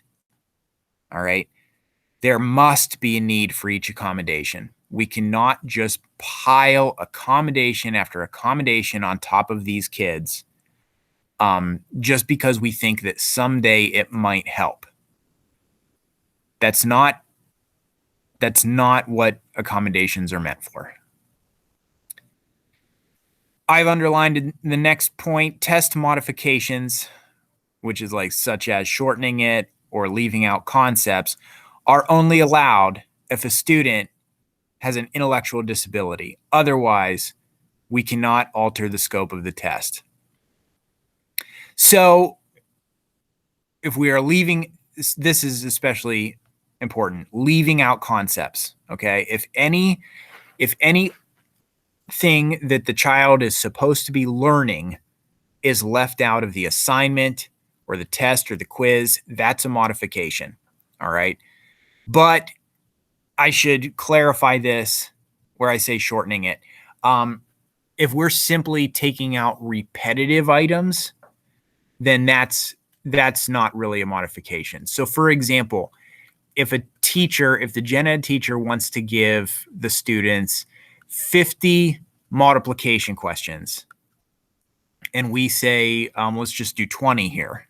All right. That's fine. That's not a modification. Okay. But if it's like, let's say it's a science test on like the atom, and we decide that we are going to take out any question that asks about electrons, that's a modification.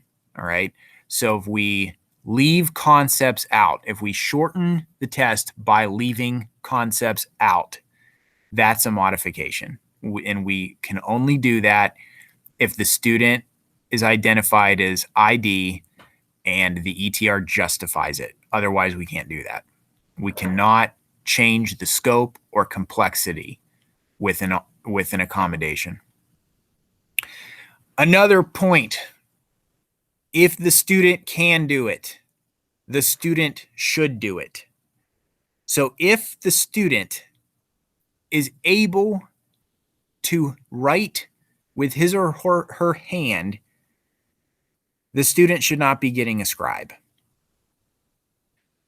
If the student can make it through a class period just fine without having a panic attack or something, we should not be putting frequent breaks in their accommodations list.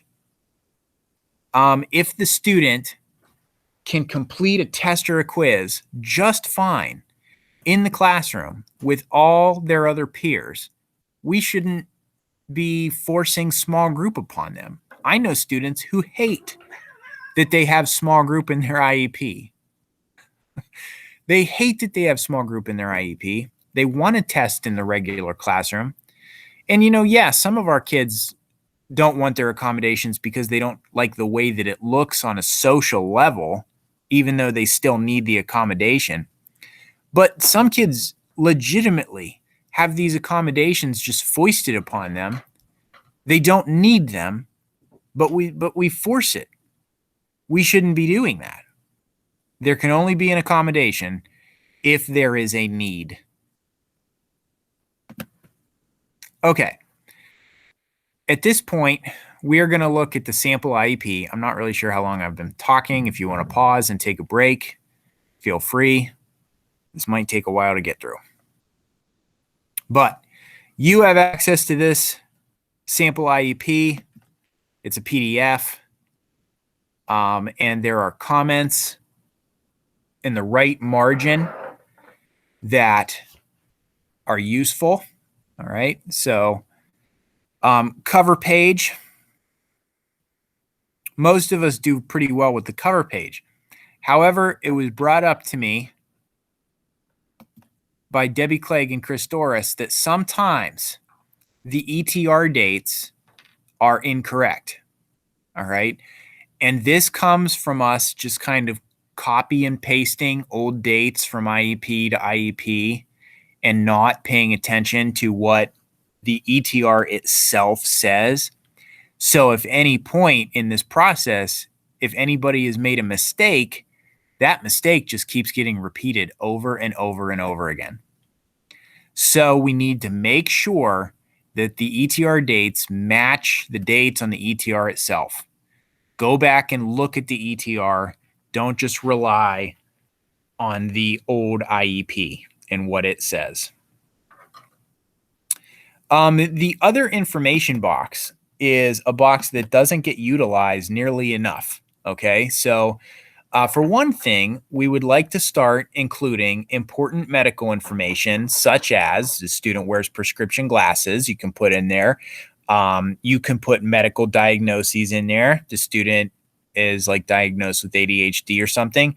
And if the student takes medication, especially if they have to take medication while at school, this is very relevant information for all of us.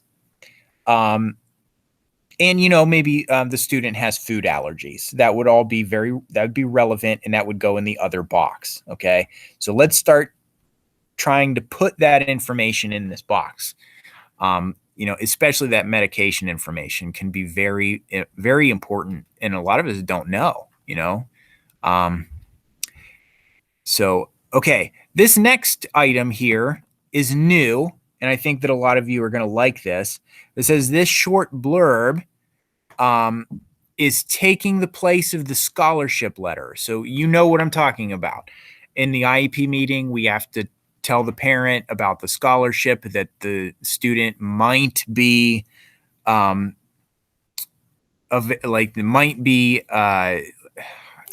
to get. If the parent thought that West Branch wasn't doing a good enough job, blah, blah, blah, blah, they have to initial it. We have to copy it and then give them the copy. All that rigmarole is now unnecessary because we can just copy and paste this blurb into the other information box, and it just summarizes that letter. Make sure you tell them about it during the meeting. That's all that you need to do. Make sure you go over it. And then you don't have to have them sign anything extra and make an extra copy. So that's very nice.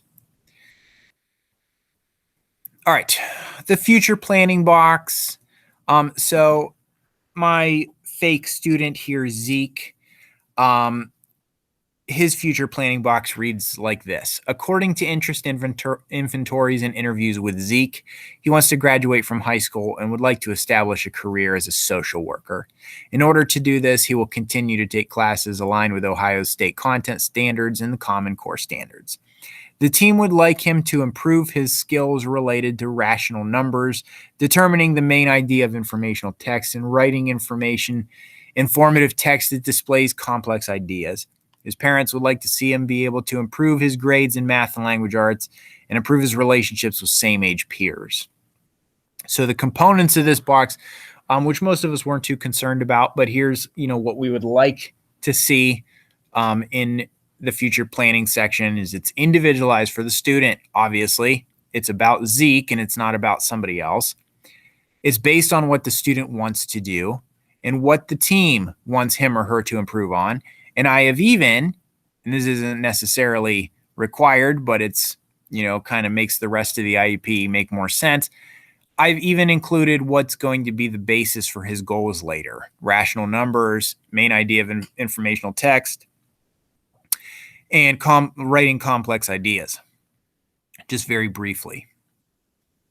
Section 2, most of us don't have any concerns with. Just make sure that this first item about a behavior, if the student is ED or if the student requires a behavior goal, this must be checked yes. And then here, if the child has communication needs, if the child receives speech services, we have to check yes on this as well. All right, getting into the profile. And mine is admittedly quite, it's long. It kind of goes over 2 spaces. So this first paragraph, which I'm not going to read all for you, but this is my background info paragraph. I go over his behavior in the classroom, his interests, clubs or activities he's a part of, his future plans, and his preferences. All right. So that's the kind of stuff that might come from just like talking to him and doing interest inventories. My next paragraph is parental input. All right. What does the student or what does the parent feel are Zeke's like weaknesses and strengths, and what would help Zeke the most in school? Okay. Next paragraph here, special instructional factors related to the disability, the student, like Zeke's schedule, his placement, his accommodations. I go over like what his area of identification is, schedule. All right. I already mentioned that. Okay. The next 3 paragraphs, these are his strengths and weaknesses in the general curriculum. And I just summarize. Okay. I don't give any test scores, just based on what's been observed. Section 4, this, of course, is going to be individualized for each student. So extended school year services, that has to be, a decision that is made by the team. Usually it's a no. If it's a yes, that's a conversation that you might have to have with Mickey or Lindsay. All right, so section 5, post-secondary transition. Students under 14 don't need this section. There are 3 goals that go along with this: the post-secondary training and education, and that has to be related to a college or a trade school or some sort of education that the student may require or want to pursue after graduation. All right, this isn't necessarily about finding a job, but it might be like the training that the student needs in order to get the job he or she wants. So Zeke wants to be a social worker. So, Zeke's goal is that he'll attend a college that offers a degree in social work. This box, the age-appropriate transition assessment regarding post-secondary training and education. I go over a summary of assessments. So for Zeke, I use the career cluster inventory.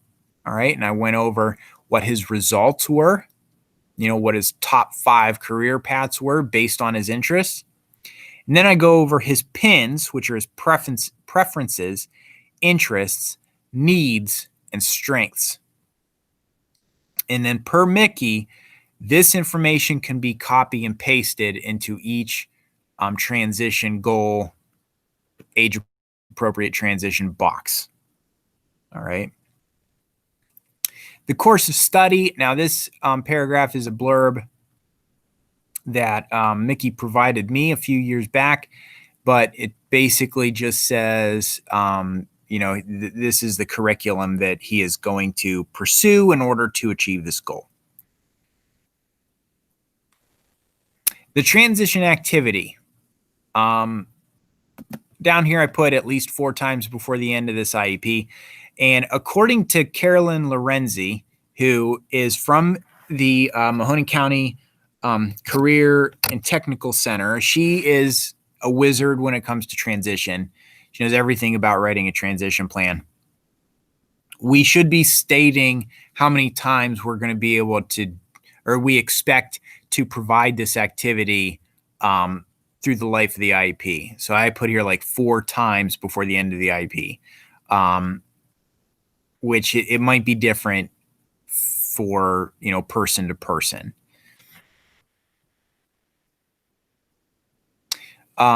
Competitive integrated employment. This, of course, is more related to the career field that your student is going to be pursuing. So at some point after graduation, Zeke will have full-time employment within a field related to social work. All right. So something to that effect. And then all the rest of this kind of falls right in line with the other goal that we just talked about. Okay, so the independent living goal. I had always been writing independent living goals for every one of my kids who got a transition plan. I was doing an independent living goal, and they were really very generic and based on the schedule that the student had usually. Like I looked at their electives and used that as an activity. So I just learned this year that we don't need to be including an independent living goal. This is really just for students who struggle profoundly with daily living skills. According to Shannon Keck, this is more appropriate for students in the MD setting, maybe some ED students who have such a difficult time with daily living skills that they need to work on these skills and strengthen them.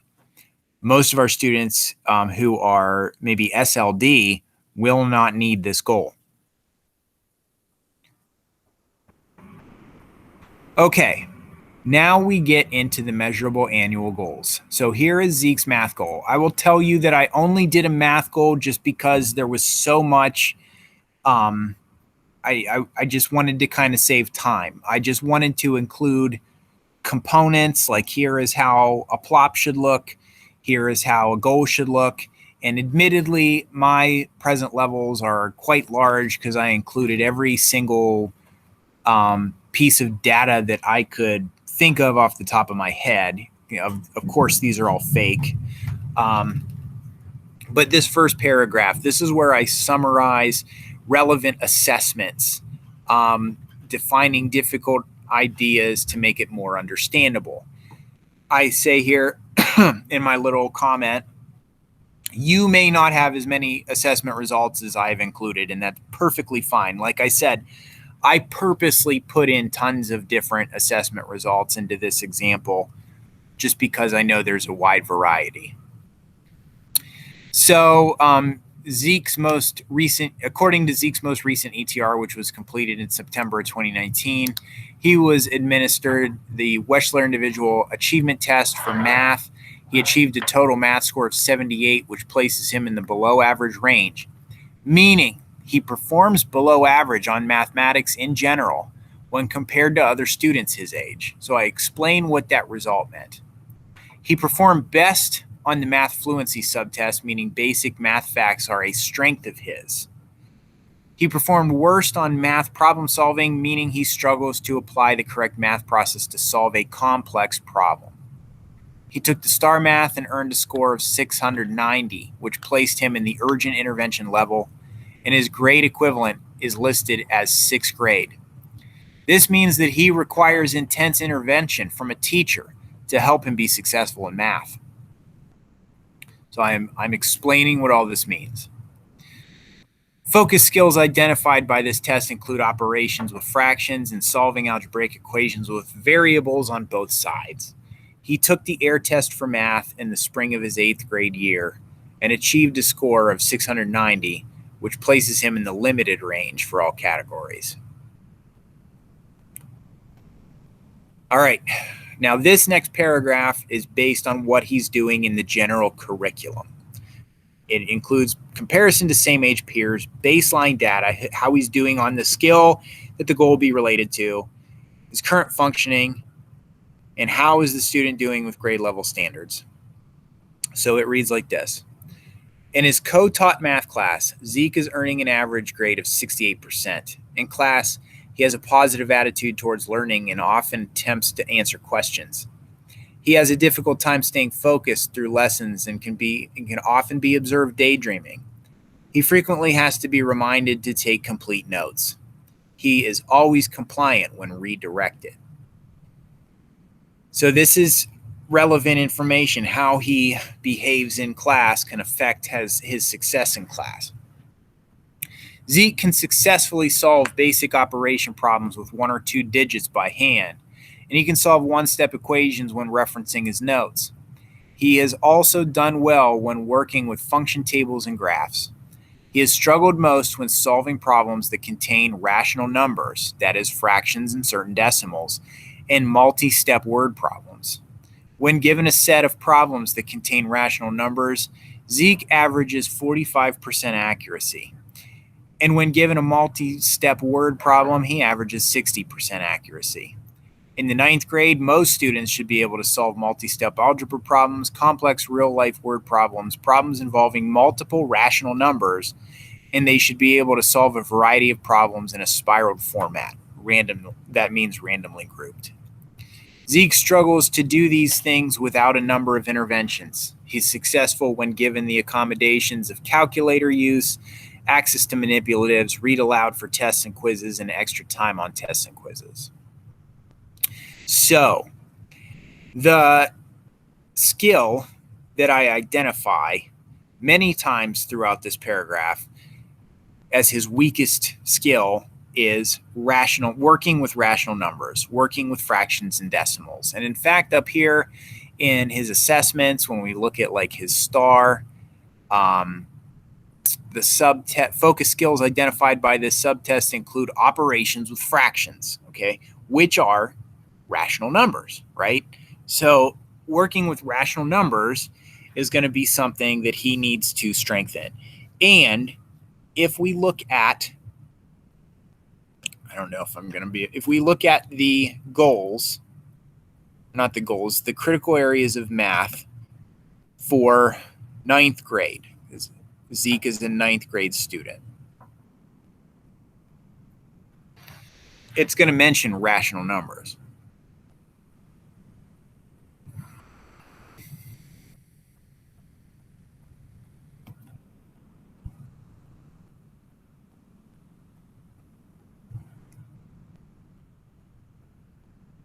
All right. In the real number system, use properties of rational and irrational numbers. Okay. So using properties of rational and irrational numbers are mentioned, and this is just the high school standards. The high school standards are different than grades K through 8 because they're not actually separated by grade level. They're just separated by like topic. So this is in high school. Rational numbers are going to be something that are relevant throughout a student's school career. So I take that information to write my goal, and here it is.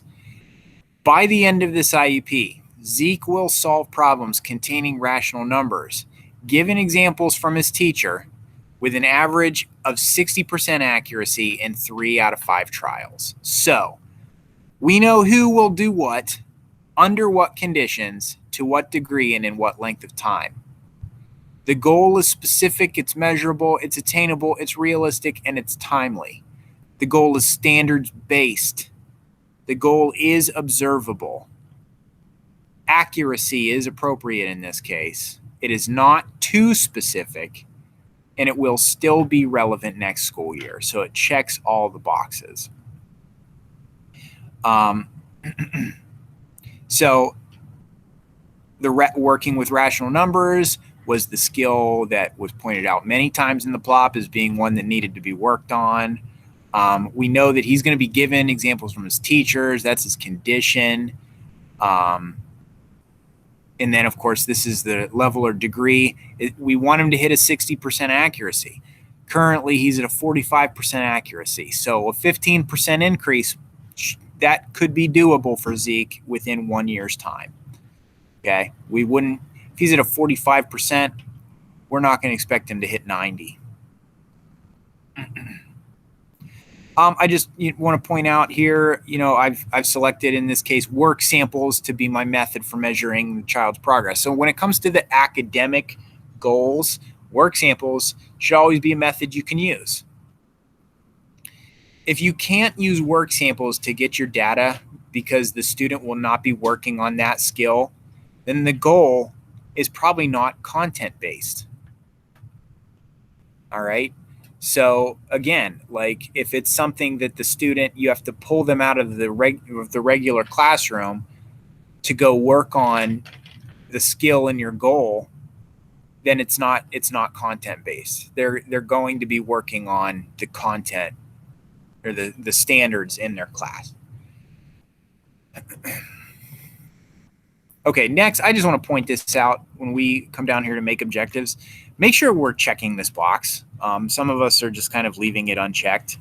That's just a pet peeve of mine.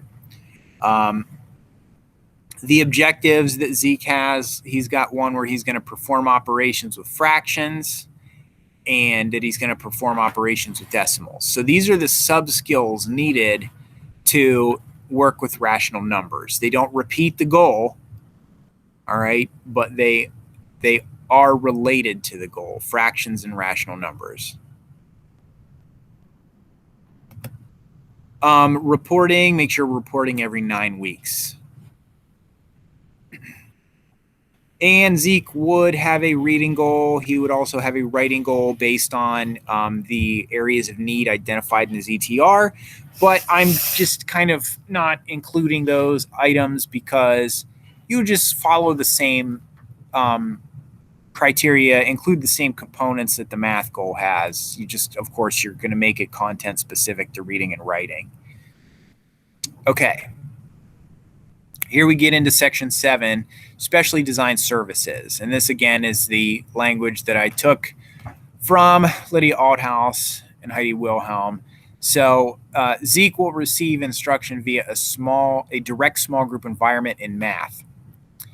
He will have a tailored instruction on how to solve problems containing operations with rational numbers. He will receive direct instruction through modeling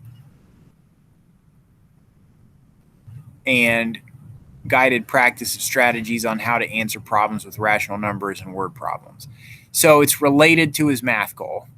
All right. So it mentions in here he's doing operations with rational numbers.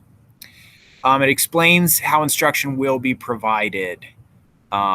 It's direct small group environment. And actually, that's probably a typo. I probably meant to put co-teaching because it also says regular education setting. It identifies strategies to be used. Direct instruction through modeling and guided practice of strategies and how to answer problems with rational numbers and word problems. Okay.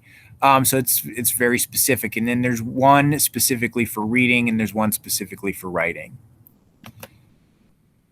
The frequency, the amount of time, he's going to get this for 20 minutes weekly. Okay. So that's the amount of time I would be working with Zeke on this goal.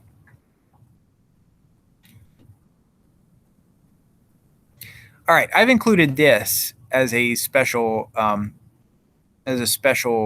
designed service. Intervention in a small group setting for skill development in the areas of reading, writing, and math. And I posted a question here. So intervention is something that's kind of been a weird thing. I know at the middle school when I was there for my first 4 years, everyone got intervention. And then after Stephen kind of changed the scheduling around, we couldn't offer it to everybody. So there's a question about whether we should even write this in the IEP or not. So really putting intervention in here, that's something I think that you've got to look at as a building, maybe even as a grade level and student to student. Is it possible for every student in every building? I don't know. This can be a service that's provided in the general education classroom during class. Intervention can be provided in the classroom. You don't have to pull the kids out for it. It just depends on what's available. So that's a call that you just might have to have a conversation with each other and make. All right, so the accommodations that Zeke gets are right here. These accommodations Zeke would have qualified for according to his ETR. Not every accommodation that kids qualify on their ETR will be necessary or appropriate. You kind of have to figure out which accommodations mentioned in the ETR will Zeke need. Remember, it's got to be based on a need. Remember that our goal, the goal of us, is to teach the student to become a more independent person over time. So try not to give the students unnecessary crutches for accommodations. Consider, does the student ever use it? Do they even know they have it? Does the student perform just as well without it? If so, they probably don't need it. Zeke does not get any modifications here. And there's no air or star test modifications. I'm going to kind of skip through sections 9, 10, because those are really easy. I hope nobody has any questions about sections 9 and 10. You know what? If any of you ever check no for considering the strengths of the child, then and take it to the meeting like that, I'll give you $100. All right. Number 11, least restrictive environment. Most of us are checking yes for attending the school that they would if they're not disabled. That's, I think, maybe like with the restructuring, that might be a box that I know, like the MD unit over at the middle school is supposed to contain some 8th graders. So you might be checking no there. I don't know.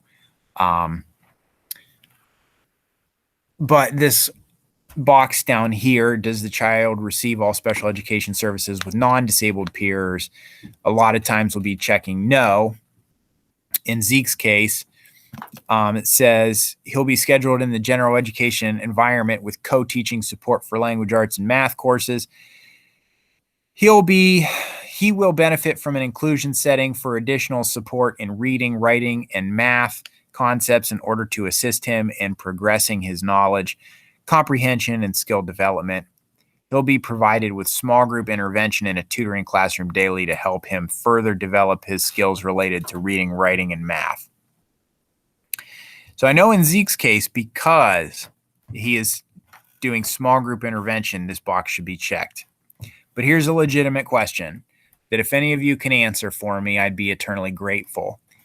If the student is in co-teaching classes, no resource classes, and does not receive intervention services, do we need to click yes for this box?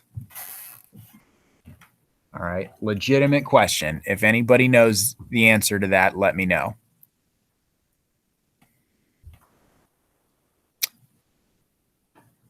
Moving into section 12.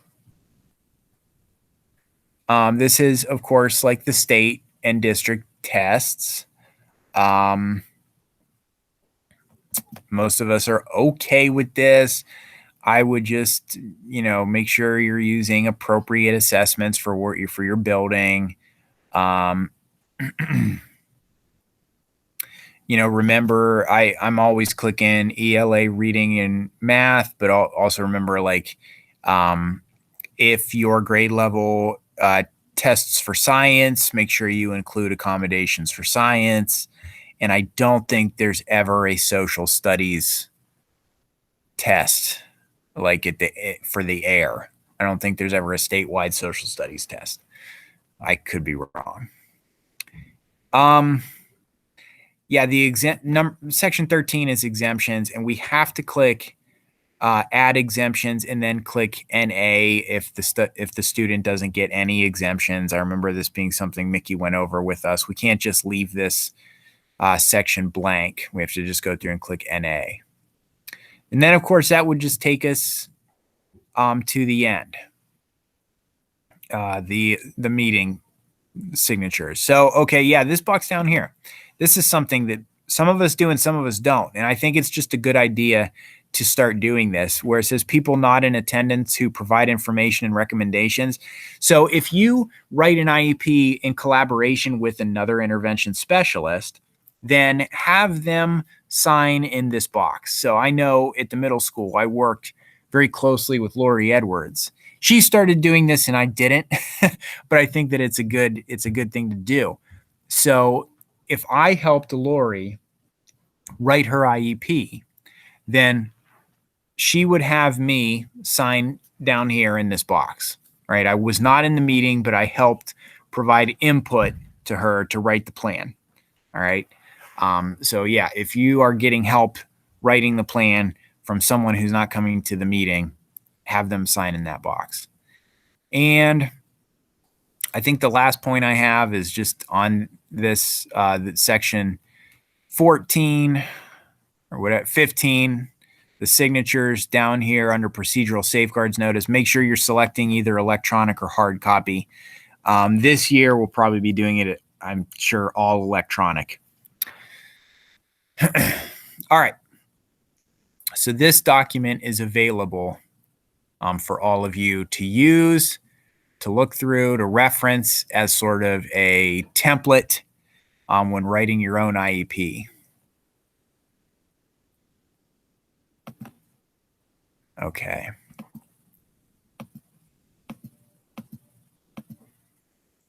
So, building support teachers. There's some names of people on here. Ideally, what I had in mind is that each building would have a pair of intervention specialists who can serve in a consulting role, as you know, like if the other intervention specialists in the building had a question that they needed a rapid response to, they needed an answer right away, they couldn't go talk to Mickey or Lindsay, and they just needed some good input. That's the role that these teachers would be playing. Some people have responded to me that they'd be willing to do this. Others I have not quite reached out to yet, but I figured it would be best if it were people who've kind of served in their roles for a long period of time, or, you know, at least been an intervention specialist for, you know, a long period of time. So I just picked some people, and there's some names on this list of people who it's probably news to you. If you don't feel comfortable doing this, if you don't want to be like a, you know, if you don't want to consult other intervention specialists in your building and, you know, give them advice or help, just let me know and I'll change this. I don't want to put anybody in a position that they don't want to be in. But I thought at the Early Learning Center, the two most likely candidates for this would be Kylie Luca and Heather McMasters. At the intermediate school, Joris Muda and Tim Basala. At the middle school, Lori Edwards and Heidi Wilhelm. And at the high school, because like the eighth grade is up there now, and there's actually quite a lot of intervention specialists at the high school, myself, Debbie Clegg, Shannon Keck, and Chris Doris. So if you're all okay with this, please let me know. If you're not okay with this, please let me know. Like if you see your name on this list and you're like, how dare he? I don't want to have anything to do with this. Reach out to me. I'll take your name off this list. But if you're okay with it, then I would like you to be, you know, sort of, I guess, like a senior support person that the other intervention specialists in your building can come to if they need a question answered about something, if they need advice on how to write a certain section of the IEP. And then everybody else, if you don't see your name on here, go to these people. You know, if you have a need related to IEP writing, related just to providing services in general, go to these people. All right. I think what we need as a district is more of a culture of support, especially in special services. I think that that's really going to help us be better teachers if we are all supporting each other. Not that that doesn't happen, but it's just not. It's not a clear expectation. I think it needs to be. It needs to be a clear expectation that we're supporting each other. So I'm just kind of hoping to make it an official title. Okay. So on that note, something that I think is going to help us write stronger, better IEPs is to utilize a peer review system. This just puts another set of eyes on our IEP before we produce a final draft and send it home. That will help us to catch any errors and correct them before they go home. It will help us to make sure the IEPs are including all the components that they need.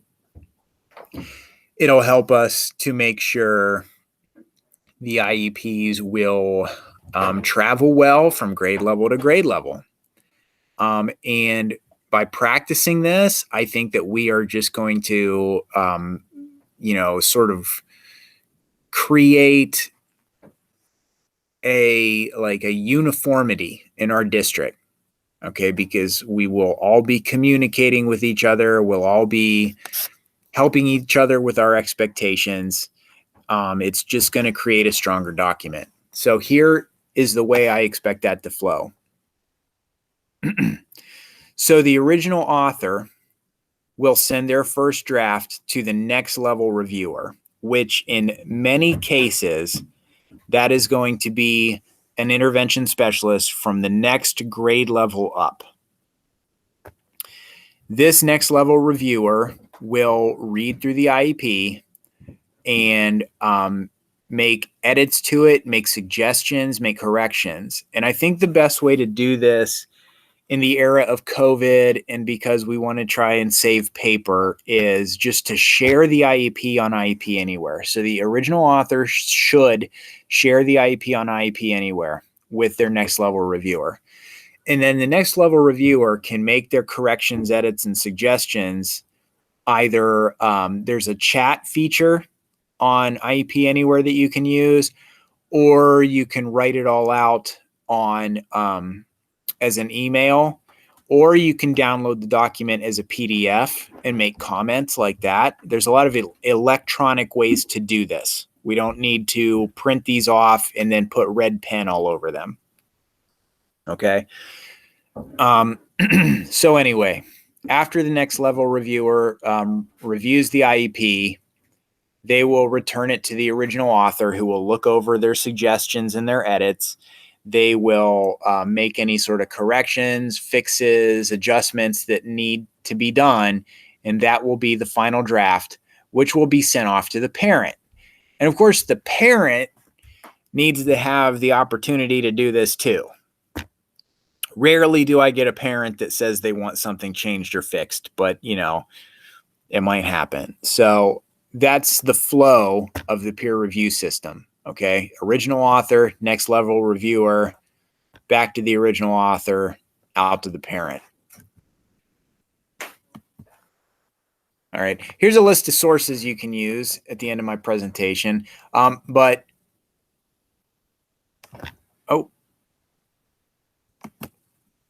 also wanted to go over who is paired, who I've got paired with who.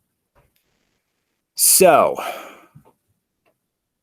starting here, I've started with the self-contained resource rooms. And you're going to see your name. You're going to see who you send your draft to. All right. That's who your next level reviewer is. You're also going to see a number by your name. The number is how many IEPs you will be reviewing throughout the course of the year. And of course, this might include some IEPs that have already been done. So, these aren't like set in stone numbers. So let's start with the ED teachers. So Kylie Luca, who is the ED teacher with the youngest students, will be sending her first draft of her IEP to Nancy Ensley to review. All right. That would be 4 IEPs. Okay. And then Nancy will review those and send them back to Kylie, who will write the final draft. Nancy will be sending her IEPs to Debbie Clegg. All right. Debbie will review those, send them back to Nancy. Now, Debbie is in a unique position because she is one of the high school. She's all the way at the top of the ED world. There's nobody above her. So she is going to be sending her first drafts to Chris Doris. All right. And you can see that Debbie has quite a lot of IEPs to review. She's got 14 under her name, and that's because at the high school level, it's such a weird system that the people who have agreed to be like building support teachers they're going to end up with a lot more IEPs than anybody else. That's just kind of how this worked. Now for the MD teachers. Heather McMasters is the youngest group of MD students. She'll be sending her first draft of her IEPs to Lydia Althouse to review. Lydia will review those and send them back. Lydia's first drafts will go to Mr. James, and then Mr. James's first drafts will go to Mr. Doris. All right, at the Early Learning Center. Now, I've tried to break up some groups so that they're more even and people get people aren't too overwhelmed by a lot of IEPs. So that's why some of you will see your IEPs split up into several groups. So Carrie Kibbe at the ELC will send first drafts of her second grade IEPs to Tim Basala to review. And she will send the first draft of her kindergarten and first grade IEPs to Joris Muda to review.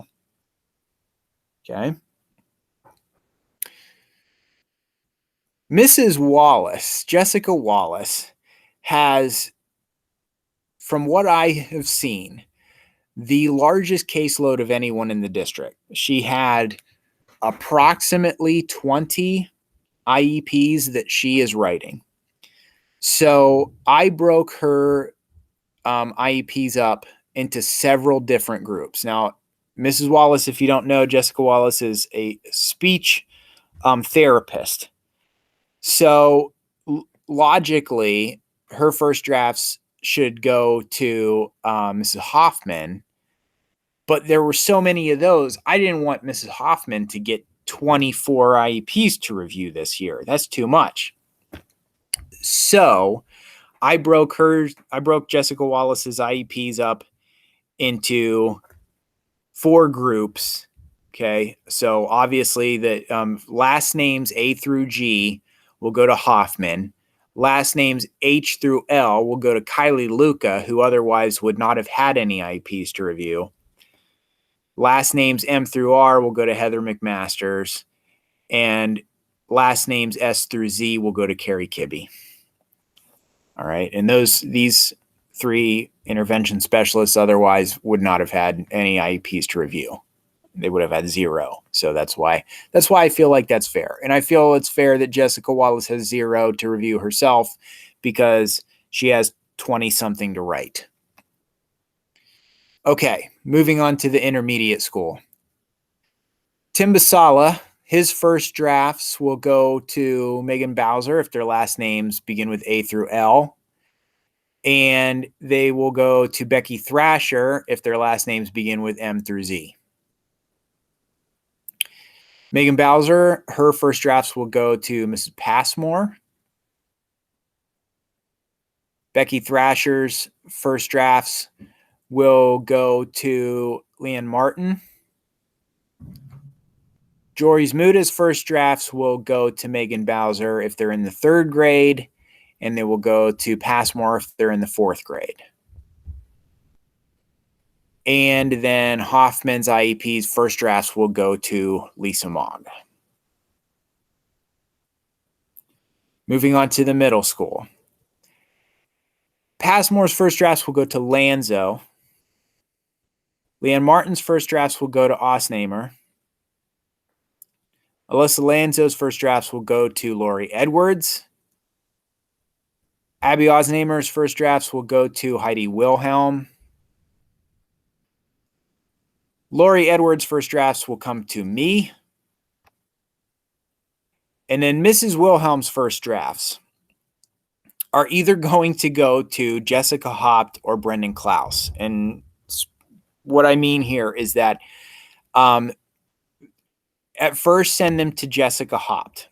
All right. Now, Jessica will be out from about January to March. She's going on maternity leave. And when she is out, Heidi, send your first drafts to Brendan.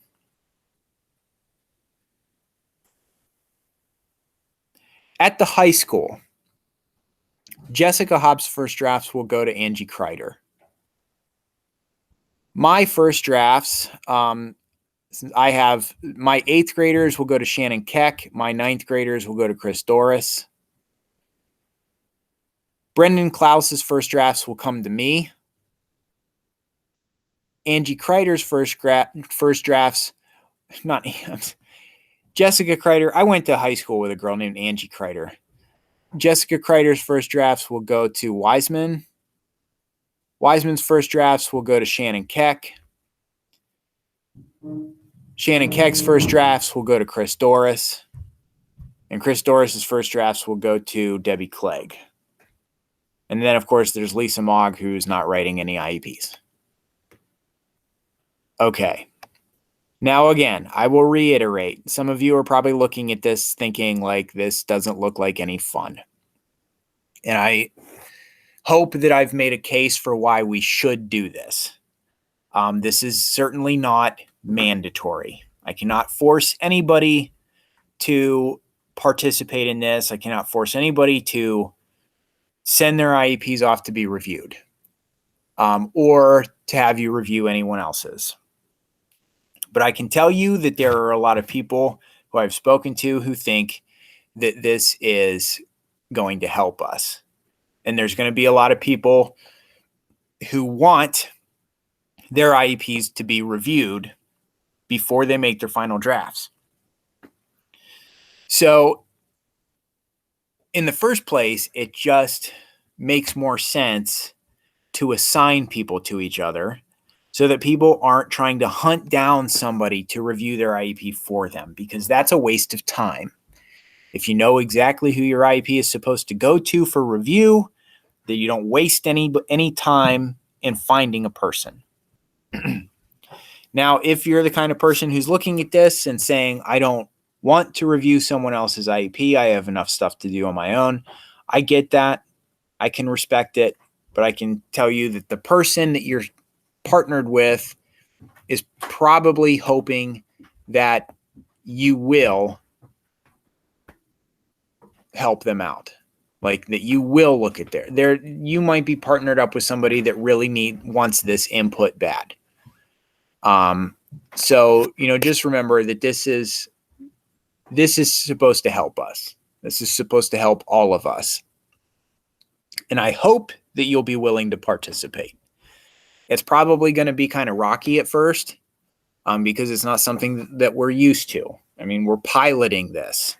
This is the moment that we're supposed to work out all the kinks and have bugs and have problems. But we'll fix it. So that's kind of it for me. If you have any questions for myself, please email me. Let me know. There is a box down at the bottom of the form that this video is attached to for questions or comments. Also, I had a committee of people helping me out with all this information, putting this together. That was Shannon Keck, Debbie Clegg, Lori Edwards, Jory Muda, Jessica Wallace, Heather McMasters. They all helped me with this. So if you had any questions for them, I'm sure that they would be willing to, answer your emails.